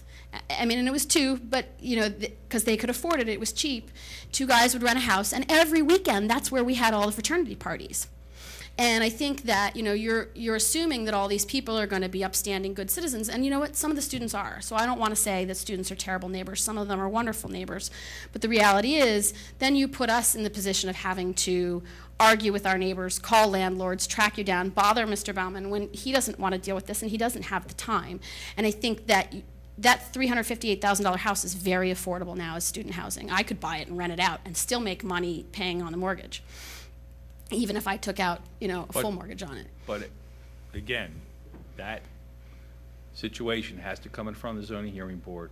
Everybody in the neighborhood's going to get notice. Everybody's going to have the opportunity to come in and present witnesses, evidence, and So testimony. they have to get permission even to be a student home at all? Absolutely. Right Okay. now, they don't. Right now, as Exactly. long as they meet, they come in, That's that it. issues a license. But they're The gonna first thing I do is I would check what's the distance. Okay. Maybe they're within 1,000. There, I'm not sure. It is close to Garrett Avenue and Lowry, so there's a lot of students around I there. don't think we're close enough to Garrett, but yeah. But let's say one goes in there. I mean, they would come into the office, fill out a permit. We would do an inspection, issue a certificate of occupancy, and nobody knows. None of the neighbors know. Neighbors would not know. Now, what if we already have a grandfathered student house in the neighborhood? Is this going to, I know they have a lot of those on Garrett Hill, If on they're Garrett Avenue. licensed, yes, they could remain, but again, that 1,000 foot would begin from there. So that's what my question. So Right. if they've already got all these grandfathered properties, essentially you Yeah. can't put another one on Garrett Avenue Nope. because they've already more than maxed out. Okay. I guess the other question I had was whether we require the university at all to notify their students when they're incoming freshmen, or at any level, you don't have to live on campus, but there are limitations and you risk your housing if you're not following those ordinances. I mean, just as a good neighbor policy. I actually have lived in the area for years, and when I was right out of college, I worked at Philadelphia Magazine, and we had an intern who got evicted from her home because her neighbors saw that one of the girls had a boyfriend living there all the time. So I know it actually, whether or not we have the ability to enforce it anymore, it used to get enforced, because I know this girl showed up at school at work one day with all her bags and no place to live. And I wonder if the university could be a better partner in informing the students that there are local ordinances and that part of being a good neighbor is following those laws. Yeah, that's a great point. And the police every year, they visit the campus. They go through the neighborhoods and hand out actually the ordinance, their responsibilities. You know, again, after that, it's really up to, you know, like you said, there are a lot of good students out there, but it comes down to having a good landlord who enforces the rules, enforces the parking, who clamps down on parties, you know, because the police are ultimately going to be responsible. Then it comes to community development, and we have to follow up with it. By that time, all the behavior has ended, and now we're on a Tuesday or Wednesday, and we're following up with events. So it comes down to good landlords. Okay. So it seemed to me, and maybe there's just a typo, but it looked to me like the ordinance that's currently drafted still only requires 2 off-street parking spaces. And I would think if you are considering 3 people, you would need 3 off-street parking spaces. For 2 bedrooms, it'd be 2 parking spaces, and up that it increases 1 parking space per bedroom. So it's not per occupant, it's per bedroom. Correct. Okay.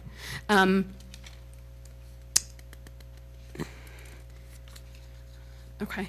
I think, I guess, I know somebody kind of, you asked this question, but I guess my question is, are there things in the code, and I apologize if I haven't had a chance to read them all, but is there anything in the code that we can actually enforce against the landlords? As opposed, you know, it's nice to have good landlords, but it would be also very nice to have some kind of teeth in the code that requires, you know, if your tenants are violating this, you, the landlord, are responsible, and now you owe a fine. Yes, Mr. Rice and I were in court about 3 weeks ago with a landlord who was in violation with multi-tenants, and Okay. we found out about it, took him to court.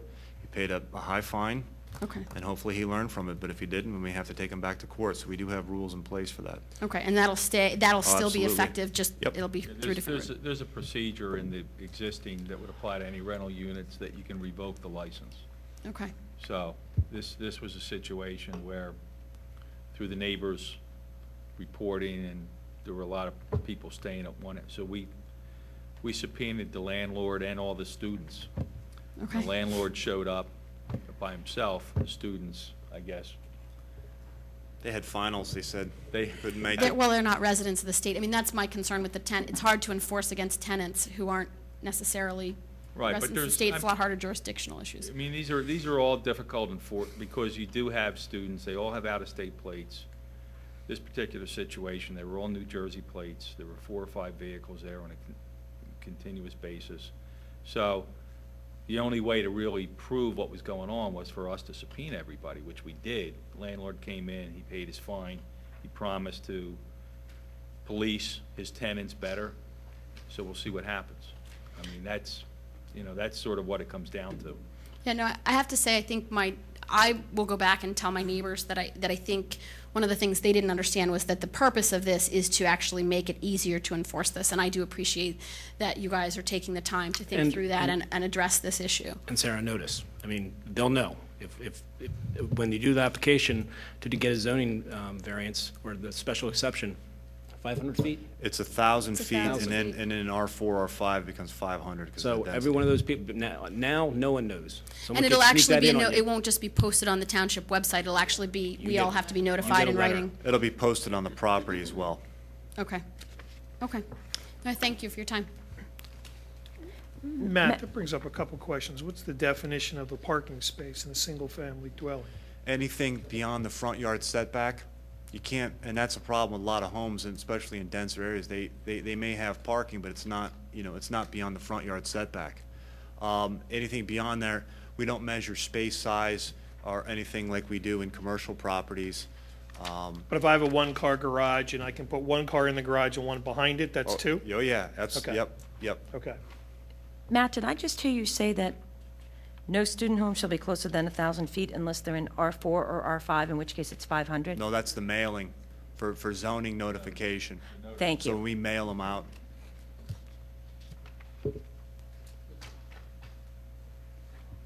And I would assume, Matt, that when we talk about living area, we're talking about living area, not basements, not garages. Correct. Okay. Before, one more question with Sarah's point. If we have a landlord whose tenants, or as a landlord, has trash violations, has noise violations, do they run the risk of not getting their license renewed the following year? We've had that case, sure. We revoked licenses. Okay, so it's not automatic. It's a process. It's not automatic, but we've done it. I did it last year for a rental that was vacant for longer than a year. I found out about it, I revoked the license, and I believe it's still on the market because the value in it was as a student rental and not as a regular rental. And I think, and part of this whole thing, as I've said earlier and kind of had John elaborate on, is under our current ordinance, we've been pretty good in enforcement, but John Rice, our solicitor, feels having it under the zoning code, it's actually going to be easier and much more teeth for the enforcement aspects of it. That's why it's being put under zoning and taken out of the administrative. Sorry. Thank you. Baron Gemmer, South Wayne. I'd first like to thank Mark for the notes he took from the last meeting and reciting them to John Rice. That saved a lot of time and got a lot of things accomplished. I did want to clarify the one point I was making and see if Solicitor Rice had any additional comments.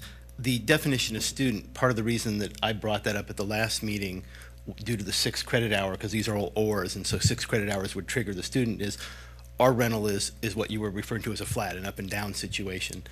And we have 30-year-old professionals who are taking these advanced Villanova courses for MBAs, which meet every night and on the weekends, and I believe they are more than 6 credit hours.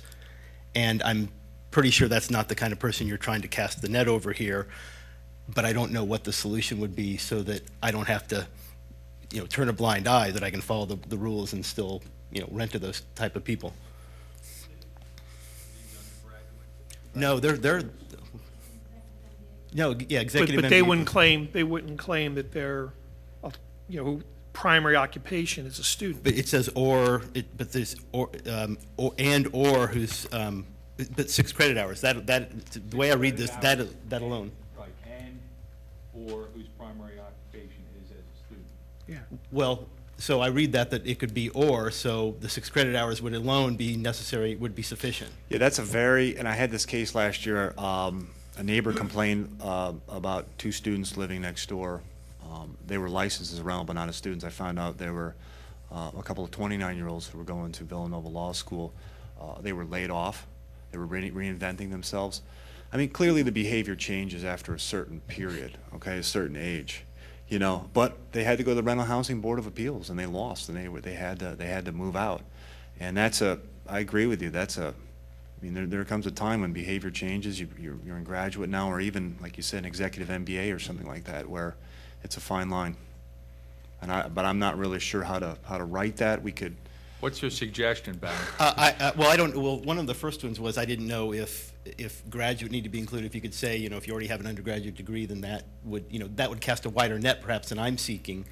But I don't know if you have to be who's. Maybe you take away the or and it's and in there so that your primary, how does it read here, 6 credit hours and whose primary occupation is a student. Because these people who are taking the executive MBA are, working full time. I don't know about the law student situation. Yeah, they were, because at law school, I think they were at Villanova, you have to be full time. Mm-hmm. I don't know if there's part-time law schools, but it's full time. Yeah, and actually our first tenant back, almost 20 years ago was a graduate law student. Obviously, no problems. And then in 2001, probably not many parties, right? No, she didn't have. But no, I don't know if I have a suggestion off the cuff. I just want to make sure we understand. If you took or out of there, so it would have to be, that would eliminate somebody who was taking less than 6 credit hours, whose primary occupation is a student. Yeah, who might tend to party more. Who's taking one course, and is there somebody that's taken 3 or 4 credits and would consider themselves primarily a student? I don't know. That would be an unusual situation. So maybe the solution is 6 credit hours and whose primary occupation is as a student. I don't know the and or. I know there was a couple different definitions we looked at. I'm not sure where we pulled that particular definition from, but Matt, even if it made the and, that would not satisfy the situation where you said you have these 29-year-olds whose behavior have changed and they're full-time You know, law students. the more, I guess, I'm just reluctant, and it's, again, it's a fine line that, I'd like to put executive MBA in there, but the more specific we get, because, these degrees change over time. And I'm not saying do that. I mean, the and would satisfy my need. Right. But there's other situations which are equally as valid, which wouldn't be covered then, and that's what I was just trying to see if there's a way to cover that. Yeah, and we're not going to be able, I don't think we're going to be able to cover every, I mean, we've had discussions, mother, daughter, son, all students living in the house. That happens. You could have a grandparent, a mother and a daughter, and who knows? So we're going to have to deal with those cases as they come up. Let me think about the and/or distinction, because I don't know why the or would make any sense. If you're primarily a student, you should be taking at least 6 credit hours. Otherwise, to me, that's that clause. If your primary occupation is a student, that should be a sufficient trigger in and of itself, and then a secondary trigger if you're not. Okay. Okay, thank you very much. Thank you.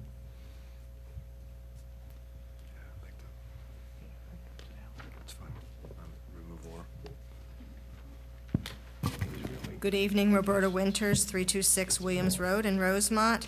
I also applaud you for trying to make these ordinances and codes more enforceable. I would like to just make some comments in regard to, first of all, Article 1, definitions, student home. There's a question I think was raised before about a student home includes a dwelling located off campus from any higher educational facility or trade school in which students reside. I know in our neighborhoods we have the university buying homes that are adjacent to the university. Are they considered to be on campus once they become properties of the university? So, but they're, what is the restriction there? Because I know particularly along Blackfriar Road, around Villanova, they do purchase those properties and then could rent them as student housing, I would assume. they're still covered. Are they off campus? Or are they on campus once the university owns them and they're adjacent to the campus? No, the zoning is still there in place, so I believe Blackfriar is still R4. Okay. Secondly, I had a question regarding one of the other ones on section Article 9, 280-115.2, student homes permitted by special exception. I thought it might become problematic under section F when you said the rules and regulations applicable to the conduct of student tenants and student homes authorized under this section shall, at a minimum, conform to those applicable to on-campus dormitories of the college or university wherein the student tenants at issue attend. Now, I think this could lead to many inconsistencies because all of the universities probably have different rules and regulations, and some of them, such as our community college, do not have dormitories, and probably our technical schools do not also, so they wouldn't even have rules and regulations. So we may want to provide some consistency there for those rules and regulations. And under section H, I think we talked about different areas. Oh, I'm sorry, section G, about exclusive of the areas covered by a basement, garage, or accessory building. I was wondering if the word attic should be included there.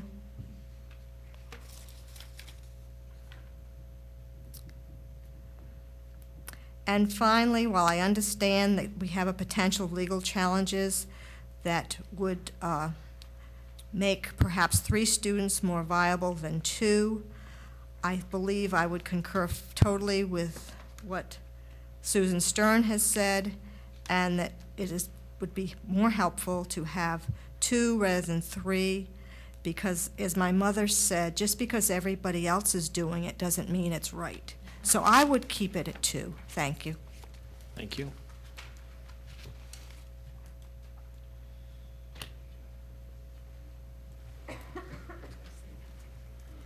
Colleen Price again.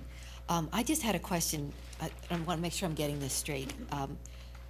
Is it the rule then that for any single-family home, you can't have more than 2 unrelated people in the township? Currently. Currently. Currently. So, and nobody said under freedom of association, hey, I got a cool band, and I want my 4 guys to live together. Nobody's ever challenged that. 2 unrelated is the law anywhere. But now, we want to go to 3 unrelated, and we're somehow afraid that that might be challenged as unconstitutional. I don't think there's any fear of being challenged. I think that the question that I've been asked is, would that be more defensible? And my opinion is yes. I mean, I agree with you because Lower Merion did it, but I think proportionally, the numbers in Lower Merion are 60,000 residents, 5,000 students. We've got 22,000 non-students and 10,000 students. I think the numbers alone will suffice to stick with the numbers 2 unrelated. That's the rule. It's 2 unrelated. That's 2 unrelated across the board. Why would we increase it for students? And it just makes it, like they said, economically more viable to do it. It entices every single family homeowner who rents to rent to students. Why wouldn't you do it? You're going to get more money. And I think the whole point of the ordinance is we're trying to prevent an institutional atmosphere.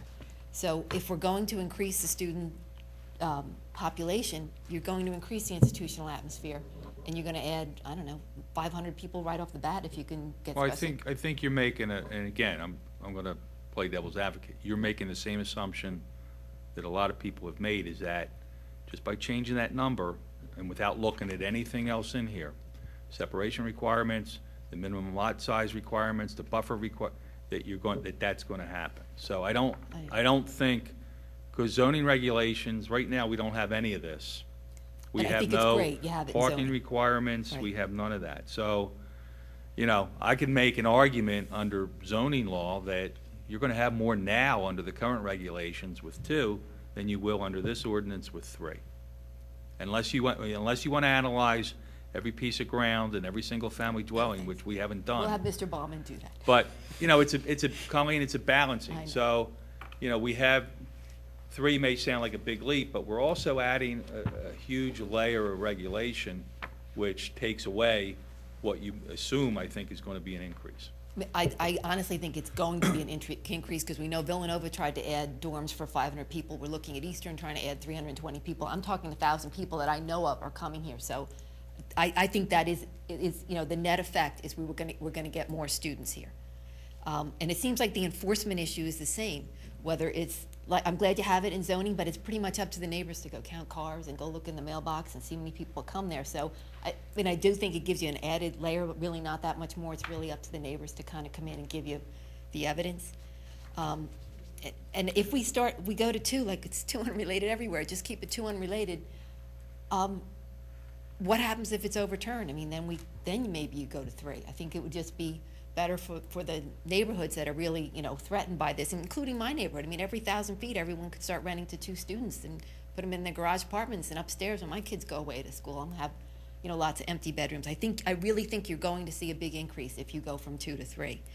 And what about apartments? Is there any limit on the percentage of apartments? I'm just saying the Aberwick sent a letter, basically they wanted to rent to students. That would essentially be a dorm, although now it's not owned by a college, so is it a dorm? I mean, is there any kind of limitation, or maybe should we look at something like that where you can't have more than 20% of the apartment units are rented to students? But I know your zoning ordinance is only on residential areas, but it might be something to consider, because that whole section on Lancaster Avenue, right down at the end of Shimoni Road, is all apartments. If they all went students, it would have a dorm effect, it would be an institutional atmosphere, and it might be one of the things you want to consider. And then the whole idea of the fraternity, there aren't any. I don't think we should make any exemption for it. If we don't have any in existence, the last thing we want is start having fraternities. I know we used to have them on West Wayne Avenue back in the day, and we got rid of all those because it was not good for the neighborhood.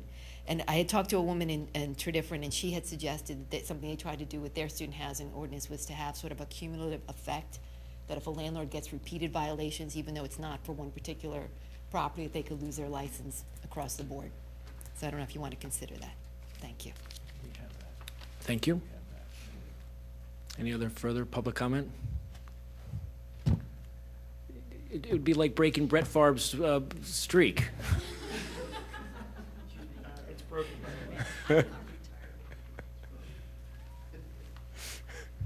Sarah Pilling, 29 Garrett Avenue. I want to thank you for these more stringent regulatory rules that the landlords will have to follow. The parking off-street, because parking continues to be a terrible problem.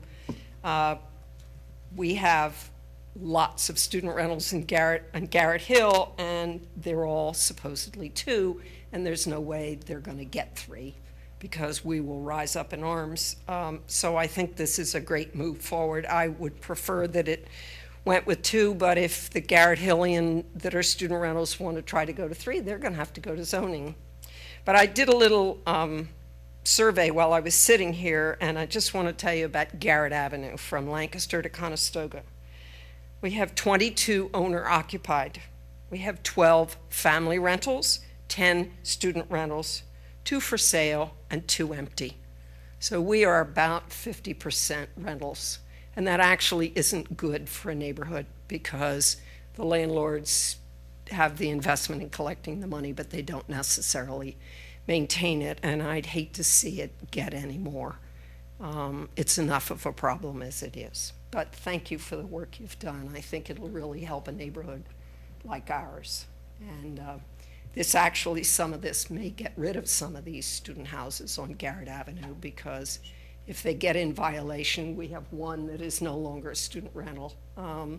And if it goes any further, then we'll begin to lose them out, and perhaps we'll get more young families buying into the neighborhood. So thank you. Thank you. Okay. With that, comments from the Planning Commission? After really hearing everything, I think John is going to look at the and/or issue, which we can obviously defer to his judgment on that. I really think it boils down to, if I'm not mistaken, the 3 versus 2, and where does this commission want to go? I believe most of the other questions and concerns have been allayed by our discussions with Mr. Baumann and Mr. Rice this evening. So, Julia made the comment, was it last time or the time before, but we could consider, if a house has like 4 or 5 bedrooms, allowing 3, and then otherwise allow only 2. I mean, it would make sense. If you have it would make sense that, in the case of, a tiny little house on Garrett Avenue to only have 2 is allowed, but if you have... I think we'd have to make the distinction by zoning district to keep it clear, not by number of bedrooms. my only concern with that is what is considered a bedroom. I've seen what some students sleep in. Yeah, you can always make new bedrooms, too. They can always make a closet into a bedroom. That's my only concern there. So that leads to a question, John. In order to participate in this program, you're going to need a special exception.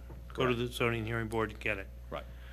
Suppose a property owner, and by the way, it's the property owner that has the standing and is subject to enforcement action, right? Not the students.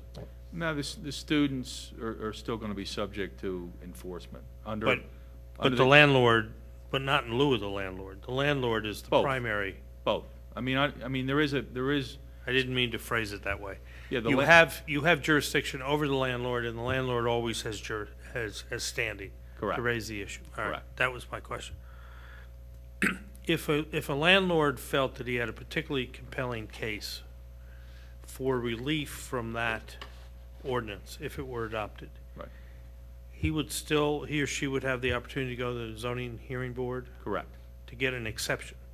Well, I mean, it depends on the type or of relief. variance. Yeah, variance. Variance. Let's say all the criteria, he meets all the criteria, or she meets all the criteria, except the minimum yard setbacks. I mean, it could be that simple. Separation distance, it's it's in the right district. But it needs a variance. I mean, any of these, what I'll call dimensional or performance standards, they can go get a variance, right, assuming they meet, the other criteria for the special exception. Right. It's just going to make it more difficult, and the neighbors are going to have more of an issue if the neighbors, show up and take a position that you shouldn't relax the standards.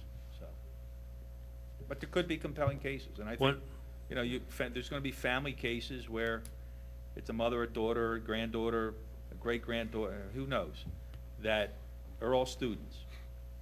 And that's to me, that would be a compelling case. One final question. Matt, do you Have you had any discussions with Villanova regarding this matter? No, not with on campus, with the dormitory inspection, which was hot a couple of weeks ago, but with off-campus housing, no conversations at all, which isn't surprising to me.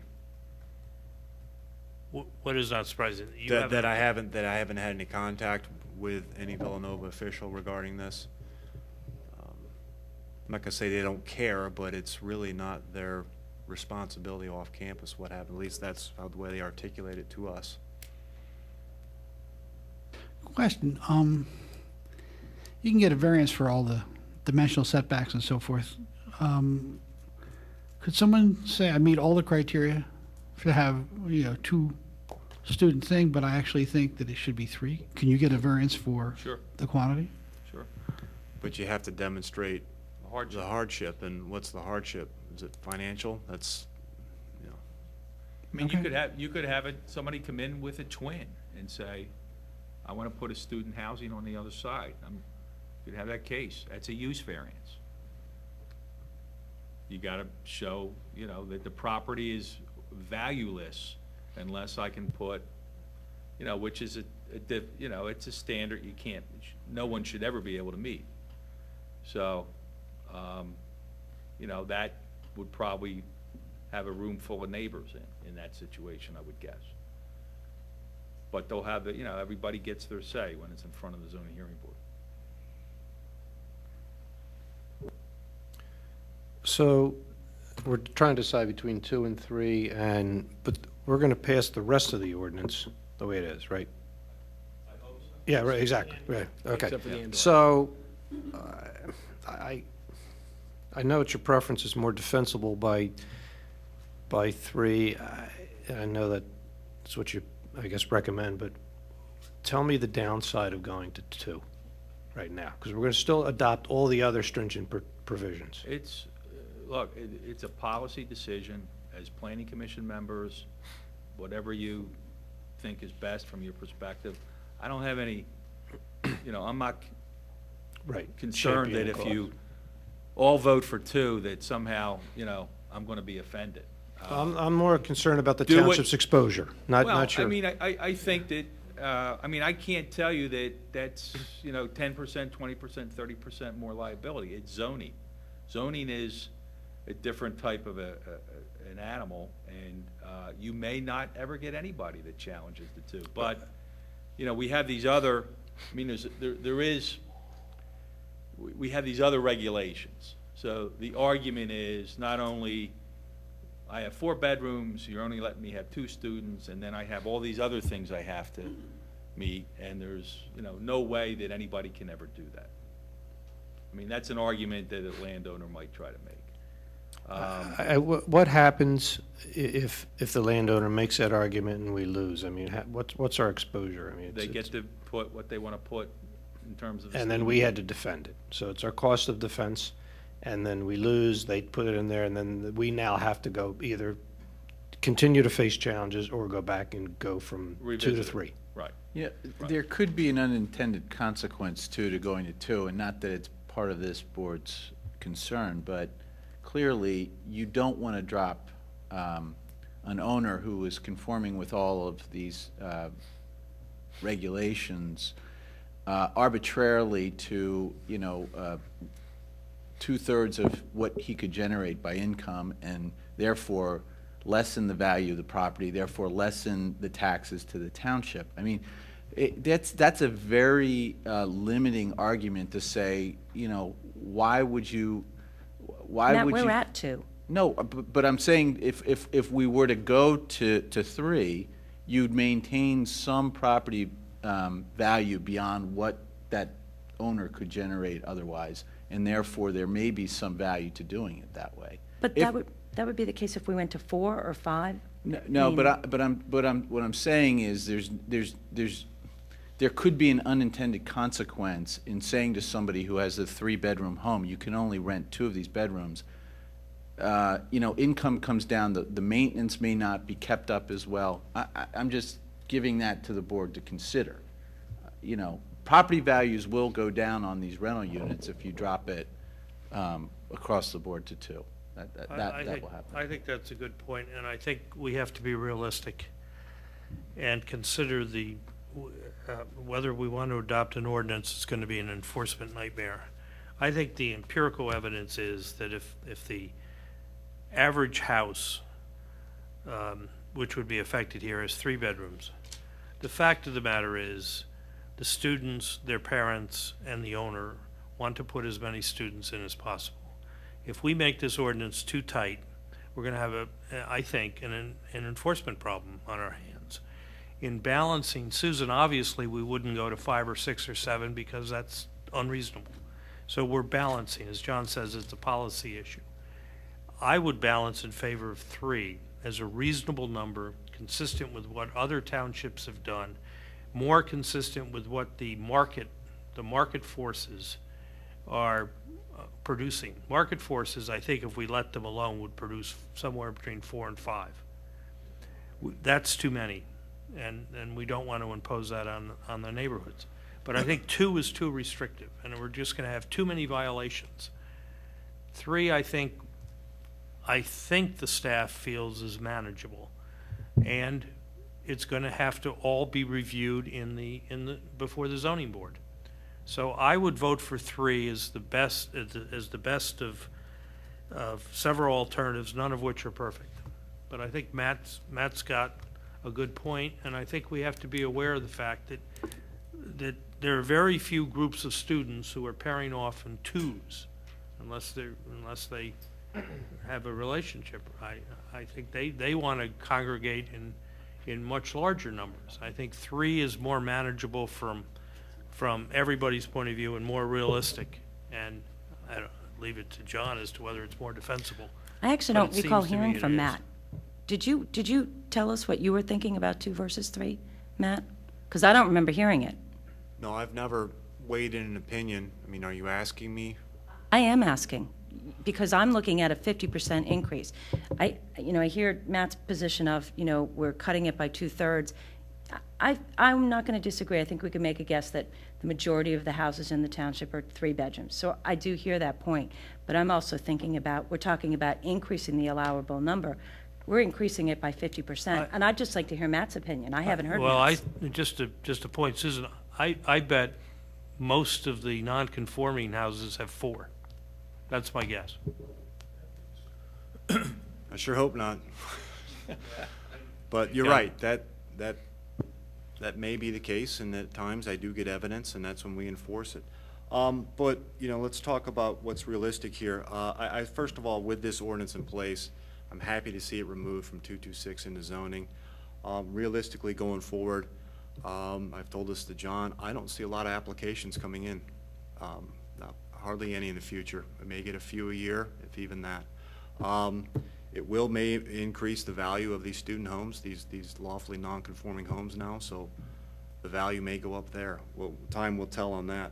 But what am I comfortable with? I'm comfortable with 2, because if oftentimes you have 2, you have 3. If you have 3, you have 4. They increase it that way. That's just the nature of what landlords, the real value for landlords is packing students in homes. I've seen it over and over. They charge. I've had neighbors who follow rules say, why do they have students within 1,000 feet? And they find out that they're making double the rent, so you're incentivizing these other landlords to sort of break the rules to pack students in there to make more money. And you can oftentimes double the rent. So what am I comfortable with? I'm very comfortable with 2. Okay. With that, I am also a proponent of going to 2. As you all know, I'm a real estate attorney. I have a lot of clients, and I'm sure probably going to lose a lot of the clients after making this statement.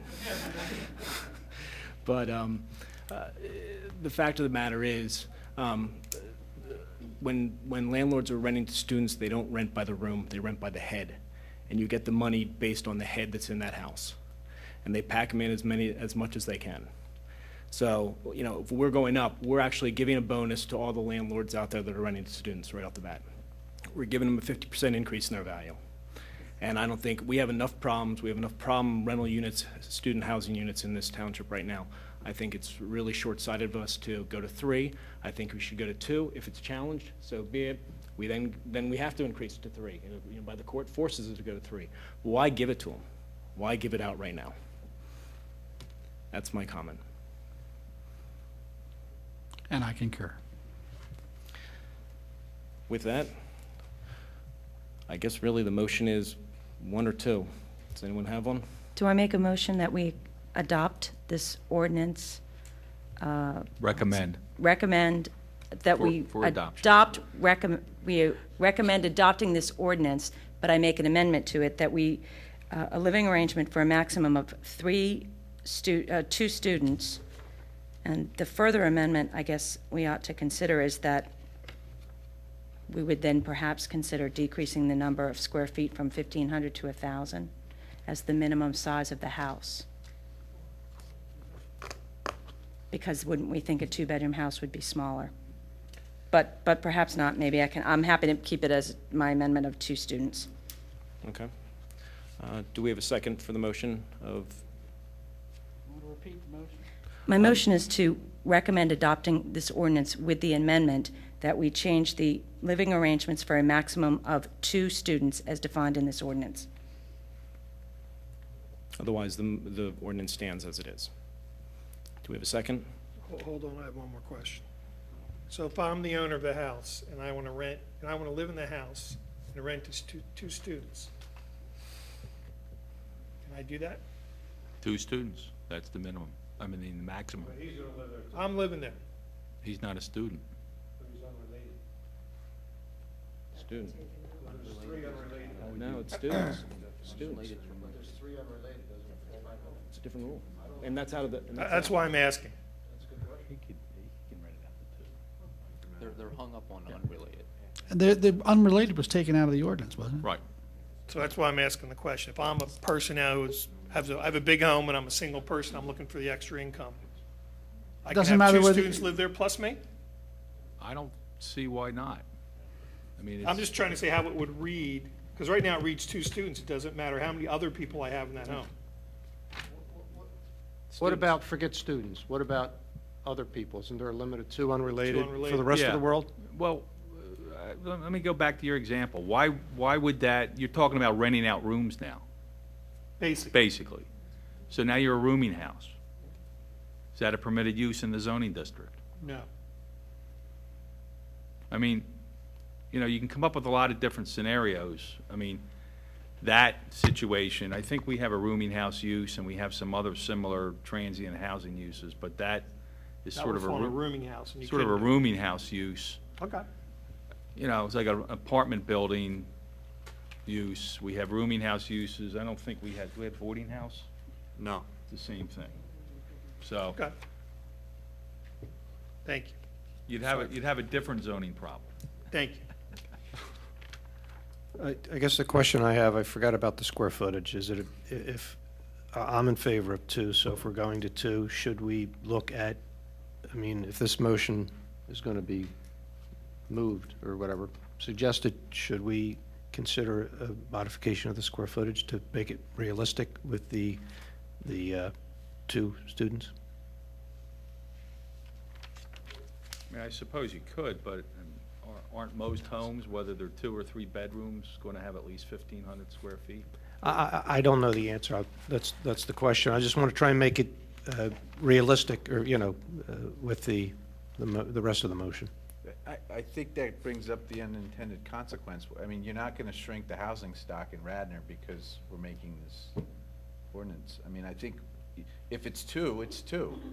The house should be whatever the square footage up to 1,500 square feet, right? I mean. I wouldn't change the square footage. Then I will second Susan's motion. Okay. What's your motion again? I'm sorry. Yeah, I was. That's being.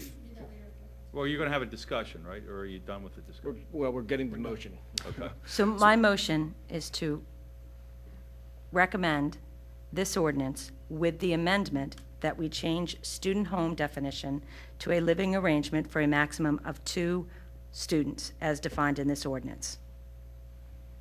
And I have a question. Are we voting on the amendment or on the ordinance with the amendment?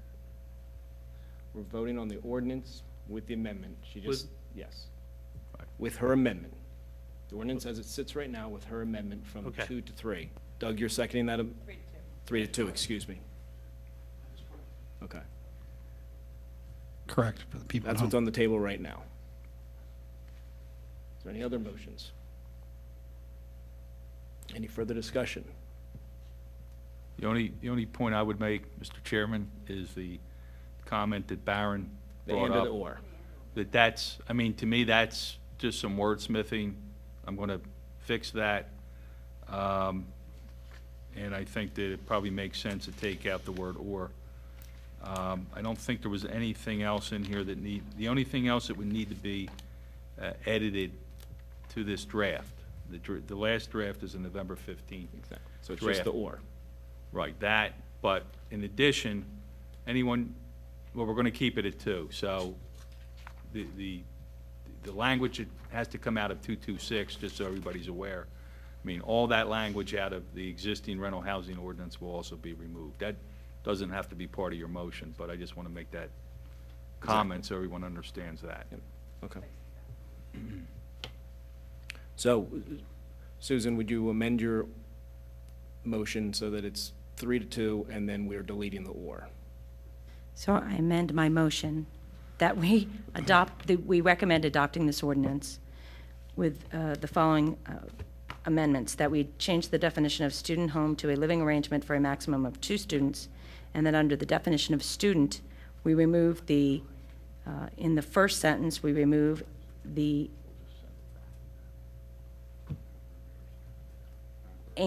word and from, No, it's or. remove the word or from the definition of a student who is enrolled or has made application, is accepted at a university, and is taking at least 6 credit hours, and is the word that we will keep, and or is the word we delete, whose primary occupation is as a student, so on. Okay. And Doug, you'll second that? I second that. Okay. Now any further any other motions? Take a vote to it. All in favor? Aye. Aye. Aye. Any opposed? Okay, 2 opposed. Motion carries. Any old business? Any new business? I have one quick thing. Just wanted to let you know, because I went to the Board of Commissioners meeting last night, that they passed the public land use ordinance that we worked on last month, or we've worked on several months. And so my request is that, because we went to the zoning training, and I found out that the Planning Commission can make recommendations of our own volition for zoning, that we look to put on our calendar shortly open space zoning district to protect the open space that the uses for which were expanded in the PLU that was approved by the Board of Commissioners last night. Okay. That's, I'm hoping to see that on a future agenda that's not as long as tonight's. Okay. Thank you. Very good. I have one announcement to make. The 2 nays on the previous vote, and I won't hold that against them, is also their last meeting. Because they nayed it, they're out.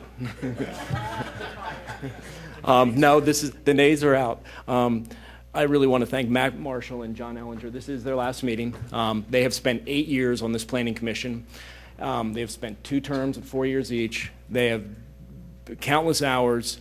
Their dedication to this community and their service to this board is unprecedented, and your service will be sorely missed. But I do wish you well, and I'm sure you guys can think of better things to do with your Monday nights or in the future. But I know you right. You're going to be on that side.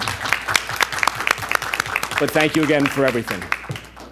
I don't want to end this with a speech because I know everyone wants to get home, but I do want to say thank you to the staff, particularly Dan and Matt and Sue, who've been here the whole time, and we really appreciate your work. Thank you. And Matt couldn't have said it any better. Thank you. Motion to adjourn? Thank you. Second, third. Aye.